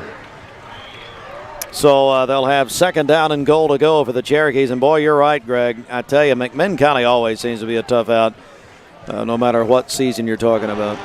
Well, Greg and I have known Bo Cagle seems forever, but this team takes on his personality as every a season, year. And it's, you punch me in the head, okay, well, you better punch me again because I'm going to come swinging at you. So it's just, kind of like the next time Jennifer sees Josh. I mean, it's just, it's going to be. I hate all of you. Oh, why? And into the end zone, touchdown, McMinn County. Got a fight down here. Oh, dear. Oh, they're going to get ejected. They're going to get ejected, and this is going to kill them right here. It started with McMinn. Multiple penalty markers on the board. Yeah, Mason Alexander came in at the end. It started with McMinn. Hit him from behind, and he's not going to play next week. Mason came in to protect his teammate. You got multiple kids right now that are about to sit out next week. First week of the playoffs, and Drew Akins just over there talking to him, just can't believe it. Steve, this goes back to what you said earlier, keeping the locker room and all of that, and just making sure they're preparing for the next for next week. Yep, you're about to have multiple ejections from this game. You're going to have McMinn have kids set out. Walker Valley's going to have kids setting out, and you're basically, if you're a senior, your career is done. This is just incredible. I hope that the refs use some discretion and maybe make it some personal fouls instead of ejections. The play is over. Personal foul. Yep. 24. Offense number 24. Yes. Personal foul. Defense number 13. Those fouls all set. Oh, good job. Yeah. They may have gotten the sideline thing completely wrong, but good job there because you could have ended some careers. Yeah, absolutely. Yeah. Love how they did that right there because they could have very easily thrown 1, possibly 2 out right there. Well, 13 is gone. 13 easily gone. Yeah, absolutely. So now, after the touchdown, McMinn will kick the extra point here as Drew Trapp on there's a freshman kicker blocked. Can't return it, and so it'll be 30-6. Let's take another look at it here, guys. Your Mustangs trail at 30. You can see 24 down here and 3 kind of hand fighting a little bit. 3 tries to run in. This is the play before. This is the play before. Yeah, Nick, the next play. The play after this is where you'll see the touchdown. If we can get it. Go ahead and rack that if you can, Austin. All right, it is, we'll do that when we come back. 30-second timeout. Back in a moment. I'm Brew McCoy, your favorite Tennessee wide receiver. In the world of football, precision is everything. Every pass, every catch. But what about when it comes to protecting your home? Best Buy Metals can manufacture a custom-fitted roof that will protect your home for a lifetime. Best of all, it can be manufactured the same or next day. Call or visit a Best Buy Metal showroom or drop by bestbuymetalroofing.com to get a quote today. Best Buy Metals, roofing that lasts. We're back. It's definitely not a good night for Walker Valley, their fans, but as we've said many, many times, the playoffs are next week. Walker Valley is in the playoffs. McMinn County, if they hold on here, and it looks like they will, it's going to be very interesting. And maybe Greg or one of you check our Mountain View Nissan of Cleveland scoreboard. Look at that Ray County East Hamilton game. Fumble. Ball came loose. Yeah, that's what I've been trying to find, and I actually can't find. Okay. I can't find the scores. Walker Valley. It'll be 1st and 10. Yeah, maybe we could get some help back at the station with that. And yeah, I just texted them back at the station. Yeah, check our sources because that's going to matter a big, big bunch here in this region. So 30-6 here, McMinn County. Again, this is the final week of the regular season. The first round of the playoffs in the state of Tennessee begins next Friday night. We'll have it, we know, on our radio stations. We'll see about TV. And so we have 8:19 to go. I'll tell you what. In this game. This is the gift that keeps on giving. It's a gift that's over. Fumble. Fumble. McMinn County ball. Oh, man, they fumbled it again. I think he was down. I believe he was already down. I don't know. Hall on the carry. East Hamilton. Yeah, they gave it to him. Greg? East Hamilton 20. Fumble on the play. Ray County 7 in the third. So that would mean, I guess, East Hamilton would win the region. Yep. And would McMinn be at home? McMinn would be the number 1, 2 seed 2? at home. Okay. Walker Valley 3, Ray County 4. Right now, what Walker Valley's got to do is do damage control. Absolutely. Those coaches, Coach Akins did a great job. His offense coordinator come off, or I guess one of the coaches there, offense coaches, was about to explode, and he said he just went like this right here and kind of said, slow it down. And well, because now it's about next week. Yeah, I mean, at this point, you've got to just hope that you don't lose the locker room, and they're going for the gusto here. It's incomplete. Good play there by Roman Yulo. A little interesting, though, Josh, with 7 minutes to go. Sorry, that was Aiden Burns. I apologize. A little interesting, though, with 7:52 left, you'd think you'd put it on the ground here and just eat this clock unless you're trying to make a statement. I guess. Yeah, I was thinking the same thing. That's not like Coach Cagle to not just come out and run clock right here. So that's a little bit interesting and a little bit out of character. And the to me. score last year didn't. I mean, it wasn't a blowout. So I'm not sure what. Sometimes you send a message from the year before, but that would be hard. They're going that again. Yeah, and incomplete. Yeah, this doesn't. I've got to think at some point that Coach Cagle is going to walk over to the or get on the headset and go, hey, Coach, let's put the ball on the ground here. Remember when we used to go under center? We're about to do it again right here. Yeah. Eat this clock. Careful. They ain't gone under center one time this year, I don't think. Yeah, but he's going to do it to penalize them. Fumble. I thought he was about to walk up and go under center right there. That would have been hilarious. Gonna run it this time. And staying in bounds is going to be by number 20, Dakota Thompson, the senior. Interesting night here and really across Southeast Tennessee tonight. Hardy's Friday Night Blitz, the show started by these two guys here 21 years ago. Hardy's Friday Night Blitz after the games on mixtv.tv, also on Mix 104.1 and ESPN Cleveland 101.3, WCLE 99.1. So all the scores, the playoff scenarios, and more tonight after the games. Greg, after this play, remember Eddie that used to run the board for us? Fast Eddie? Oh, yeah. Come on. Oh, Fast Eddie kept us on our toes. Oh, man. Are we about to talk wrestling? No. Because if you mention Fast Eddie, you got to talk wrestling. You got to. And NASCAR. Hey, we got a timeout on the field. Austin, let's take it with him. 30-second break for our station. MixTV.tv. Back in a moment. What was the guy?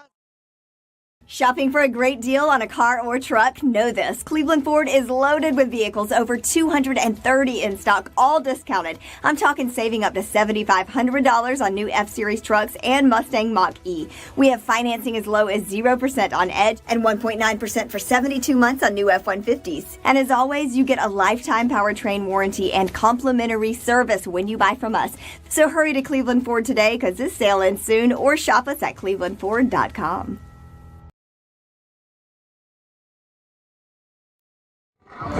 Josh, I think you got a text from Mark Smith about the sideline warning penalty earlier in the game. He's unofficial. Yeah, it said anytime that there's contact with an official, it's an automatic 15-yard penalty. But do you text him back and ask him? You text him. You got his number? Do you do twice? Well, you guys are communicating already. So he texted me. Well, text him back.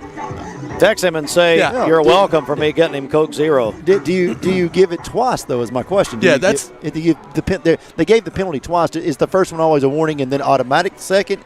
The second one, I do know there's that. No doubt there's second. The second one is automatically a penalty, yeah, there was but I've just never seen it in the same play, is what I've never seen. Absolutely, there was contact. Passing for a first down, and the catch made out there. He said yes. Marshall Goodner, the sophomore. It's enough for McMinn County first down. You're still on the Coke Zero thing at McDonald's. Oh, man. Yeah. It took a while, didn't it? They don't have Coke It took us Zero? a year. No, they do now because of me. Yeah. I had to go down to Coca-Cola in Atlanta and say, hey, McSmith. Oh, my gosh. Oh, my God. Well, that's true. Two separate things. So it was two separate penalties within the same play. That's why they give it twice. All right. We appreciate the clarification for sure. So, long-time referee here in the TWSAA. Long time. He was like the first one. Yeah, that's true. Packed with Methuselah. Dyer on the carry. I can remember Mark Smith coming to Charleston in the 80s and 90s and giving the McDonald's Player of the Week for every pep rally that we'd have. Really? From the week. Oh, yeah. Oh, yeah. I think it was him. Maybe it was brother, but I'm sure it was Mark. I'm almost positive it was Mark. Hamburglar, I think. Yeah. Down about 6 minutes. Oh, Mark, text Josh and see if it was you, giving those Player a week. I'm sure it was Mark. We're in bad shape, obviously, to get down to this. Hey, election night coverage, Tuesday night, 7 o'clock. We can go deeper. Here we are. Election night coverage. Stephen Shelton and Jimmy Logan. Yeah. With you. Yeah. Boy. We'll be fair and balanced. Yep. There's an election coming up? Yeah, no one knew. He said fair and balanced. Inside the 15, down to the 13-yard line. This ain't Fox News. Is that their third down? 5.5. Of course, talking about the college action tomorrow, pro action Sunday. Hey, Georgia plays Florida tomorrow, 3:30. Oh, really? You can listen to that on ESPN Cleveland 101.3. While you were talking about the election coverage, I was wanting to go back to Josh's electoral map that he gave us. That's right, yeah. Yeah, but I won't. Yeah. Speaking of electoral maps, Florida, Georgia tomorrow. Yes. Oh, yeah, that's right. 3:30 on CBS, I think. Or 3:30 on ESPN Cleveland. One of them. Cleveland 101.3. Yeah. But one of those is swing state. Pass is incomplete over Jones. I am. Pass incomplete. I'm dumbfounded on this offensive It'll be play calling here with 4:53 left. Tell Cagle. Yeah, we're just deciding to sling her all over the field here. Yeah, wouldn't want to get this game over. No. So Sunday, it's the Falcons and the Cowboys in Atlanta. As we'll have that on ESPN Cleveland 101.3. Titans and the Patriots in the Toilet Bowl on Sunday at 1 o'clock. What a Mix 104 to 1. What a disaster that is. Gonna run with it. Quarterback keeper again. Down inside the 5 to the 4 yard line. You've got two former SEC quarterbacks who are fighting for the worst quarterbacks in the NFL ever with Richardson and that guy from Kentucky. Levis. No, I didn't want to say his name. And that was Mark Smith coming to Charleston, not the Hamburglar. Oh, okay. That's what I'm saying. I knew it was Mark. Yeah, he texted me. Twin brother. But Levis has never tapped out. Well, that's true. He's No, never he got tapped out. pulled out. Yeah, that's different. Flacco, Flacco's unseated him in Indianapolis. He's terrible. He's going to be one of the biggest busts in NFL history. Anthony Richardson. Oh, you're From going Florida? back to I mean, you're going back to Ryan Leaf bad. Oh, you're going back to touchdown, walked in. Russell Wilson. Yeah, No, not Russell. Jamarcus Russell. Jamarcus Russell bad. Absolutely. So McMinn County scores again, makes it 36-6 here. Where's the running clock? Is that 35? 35. No, it's 30. 30. Is it? Yeah, So we're there they now. changed that. Yeah, so it'll be a running clock the rest of the way. Didn't expect a running clock. The odds of a running clock in a region championship game is probably pretty slim, especially when the running clock is for the team that was favored to win. Yeah, and the home team. Yes. And we're kidding around a little bit here, folks, and just talking, but and some serious conversation. Next point is good. If you're Drew Akins, I mean, Josh, what are you doing to get your team ready for the playoffs this week after a night like this? Having a team meeting first thing tonight after this game and saying, "Hey, flush this. It's over." We one of our goals was to win the region. We didn't achieve that. He said that was goal 1 in January. That was goal number 1 for them, was to win their region, and they didn't do it. So what their next goal is to go into state and win. And that's what you're going to do. You have an opportunity to do that. You're going to be behind the 8 ball. You're going to have to travel. But here's the thing. At the end of the day, yeah, you want to be region champs. But guess what? You're going to go fight for a state championship. And you have to get back on the bus and get back and doing what you know that you can do as a team. And that's what Walker Valley is going to do next week. I think that goal number 1 should just make the playoffs. You got to get in to keep playing. But, But Josh is exactly right. You have to forget this night ever happened. I mean, just without question. The scary part, though, is a loss like tonight. In a lot of cases, is a two loss game, because you just can't get past this loss, and you lose a game that you're not supposed to lose next week. And that Walker Valley's got to be real careful with that. And I'm going to tell you, the way this is stacking up from McMinn County. There's going to be another penalty there on 18. You think? I mean, it just got slammed upside down. Just getting ugly now. But you look at this McMinn County team and the way they've balanced their offense here with throwing the football and running the football with the Lawson playing quarterback. Here's the deal. They've got a chance to go two or three games in this playoff, because you got 2 home games back to, well, you got all of them, but these first 2 shouldn't be that difficult if you play like you did tonight. Well, again, Josh talked about that. He was talking about it from a Walker Valley standpoint earlier in the night, but that's McMinn County right now. McMinn County is at home until they don't need to be at home anymore. So that's and again, we all know how hard it is to play at McMinn County anyway. So that's huge for them. They've got a chance to make a run right here. If you look at this region, you have Eastham, McMinn, Walker Valley, and who's the other one? Ray? Is that the other team? Yeah, that's going to be the fourth team. Yep. If I'm looking at those teams throughout the year, all of them are great teams. All of them have played really well. But if I'm looking at one team in that 4 who I believe can make it further into the playoffs than the rest of them, it's this Walker Valley Mustang football team. Wow. Clock moves now with the lead of 30 for the Cherokees. And I guess, Greg, looking at the scenarios, we'll know where Walker Valley goes after the game tonight. Is that right? Yeah. We should know shortly once those games are over in South or West Knoxville. Once the Lenore City game is over, I think it's down to Lenore City and Oak Ridge. Yeah. And again, I suspect it'll be Lenore City, but you never know. Yeah, we'll start and maybe on the blitz we can check those scores from the Knoxville area tonight, because that means a lot to Walker Valley. It Yeah, they should have full coverage of that tonight on the Blitz and know exactly where these teams are going, because by that time, by the end of this game, and it gets over to their 30, 40-minute show, they should know the endings of everything. It's a long pass, and it's incomplete. Pass incomplete. Intended. So Cleveland High School will go to either Dobbins Bennett or Science Hill, depending on what happens up there tonight. So that'll be next week after their huge win, 28-0 over at, where were they again? At Hardin Valley. Hardin Valley. But here the clock moves, as you see. Hey, we'll have the Leisure Time Bowling postgame show coming up. Mayfield's Derry, star of the game, plus our George Gray All-State Good Hands catch of the game, which will be interesting because we had about 4 choices there. Shelton, over to you. With 11:21 left, Dobbins Bennett 18, Science Hill 12.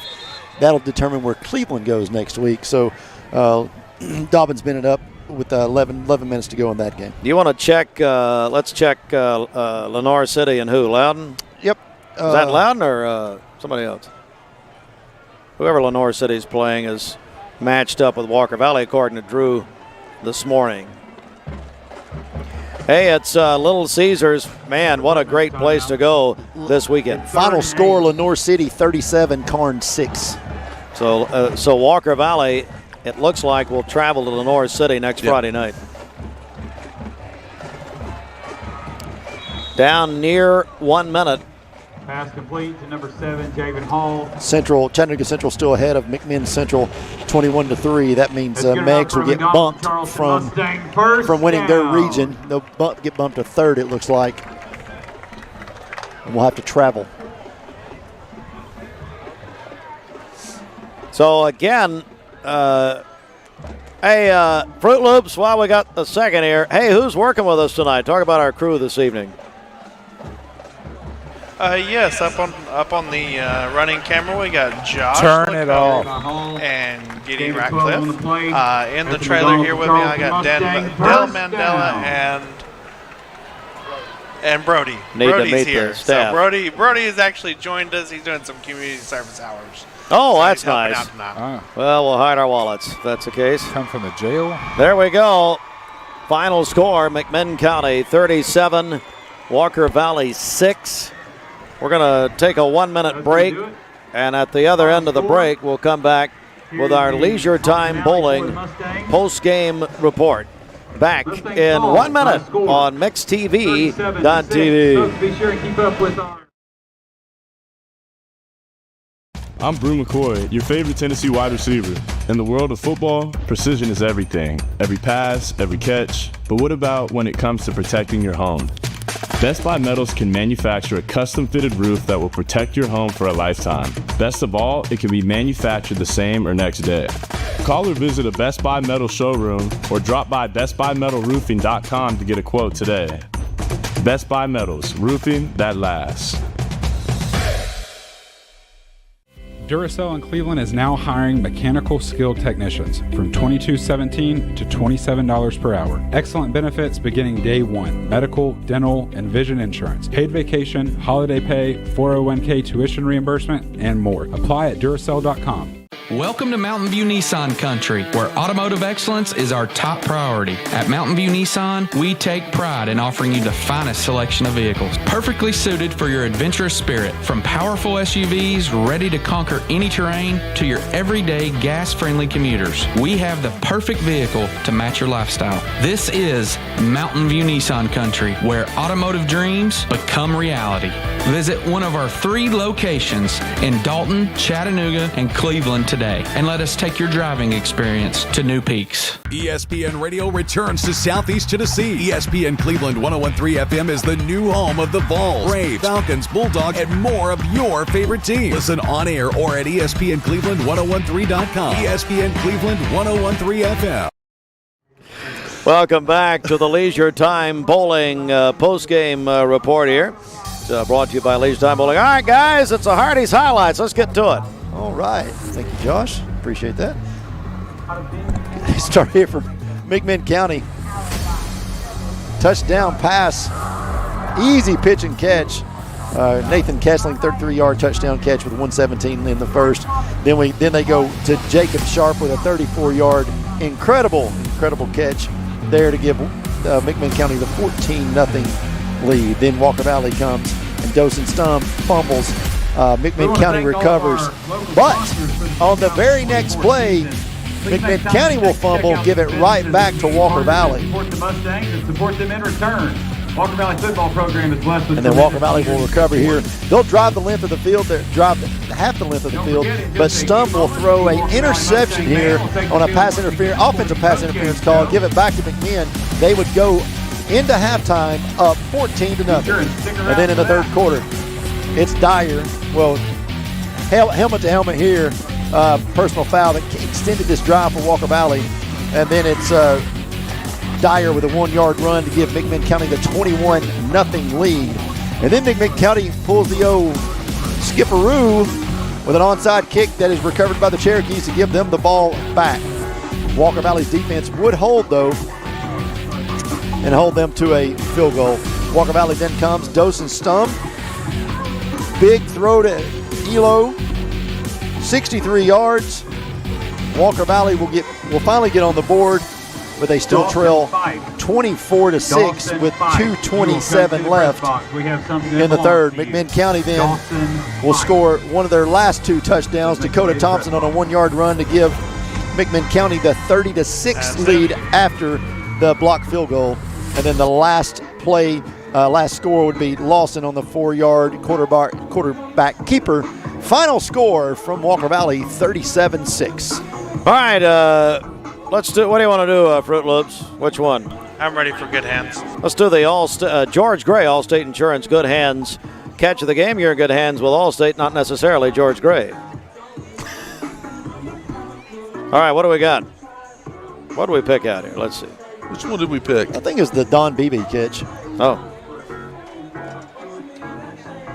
Boom. Just Ulo just hangs on to it. Yeah. He gets flipped right there. Ulo hangs onto the ball right there. There were 2 or 3 plays that could have been the good hands catch, but that one is definitely a phenomenal catch by Ulo. And Josh Rogers, we have the player of the game, Joshua W. Rogers, in your last game here with us on MixedTV.tv. Wow. Player of the game is McMinn County's quarterback, Luke Lawson. Luke had a heck of a game tonight for McMinn County. Really commanded that offense and allowed them to be able to have this big win, 37-6 over Walker Valley.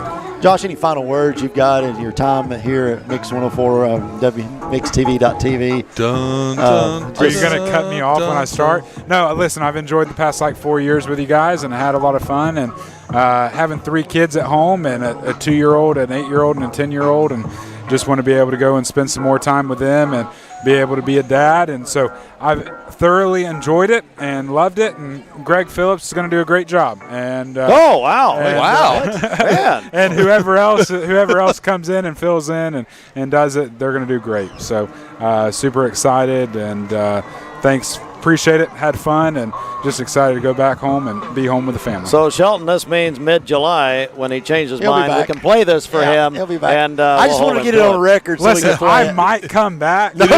One Don't walk game, it back. Don't walk or for it back. I might come back for Bradley Walker Valley or Do you want to Bradley apologize to Jennifer before we go off the air? I'm sorry. You know that he says it every year for the past 20 years. He said this. What are you talking about? That's terrible. I would never. Terrible. My Lord. You said man. it 4 times yesterday on air I don't know and what you're talking about. on phone calls yesterday too. Jennifer, I love now you. we're bringing the phone calls in? my goodness. We start bringing phone calls in. Oh, buddy. We don't want All right. Hey, some final words because we don't know. I will tell you, this may be our last broadcast of the season. We don't know. We may do one in the playoffs next week. Depends on what we're allowed to do. But Greg Phillips, let's get a final word from you here. Yeah, again, it's a tough night for Walker Valley. But again, Walker Valley's in the playoffs, McMinn's in the playoffs, Cleveland's in the playoffs, Ray County in the playoffs. So there's a lot of playoff coverage for our East Hamilton's going to be in the playoffs. So a lot of coverage for this area. So go out and watch somebody play next week. It'll be fun. Certainly so. Josh, just some final comments about tonight and forward here. Yeah, obviously McMinn County came out with a game plan and executed it very well all night long. And Walker Valley looked like They were slow to get started tonight, and they could never get back into the game plan that they've been planning all week for this. Walker Valley has a great opportunity to make a deep run in state this year. They just have to flush this game, get back to what they know best, and go out and win starting next week. All right, Shelton, your final thoughts here this evening. Just incredible season, incredible this program, this whole group that is able to, the production team just continues to get better. The product continues to get better, and I'm just excited to be a part of it, and looking forward to seeing which of these teams can make a deep run into the playoffs. And of course, we'll have basketball coverage. If this is our last night on MixTV.tv for football, we will have basketball coverage starting in early December. So we'll look forward to that. And early December, as we'll bring you the basketball rivalry games on MixTV.tv. But Josh, no kidding, big thanks to this guy. Wholesale Supply Group is the major reason this happens, and we appreciate it. Appreciate you guys. Appreciate all you do. Enjoyed the past couple years with you guys, and wish you guys all the best in the future. See you. Whatever. Good night, everybody. As thanks to Austin and Giddy and the entire crew, we really appreciate it so very much. Thanks for watching. MixTV. I'm Steve Hartline. Good night.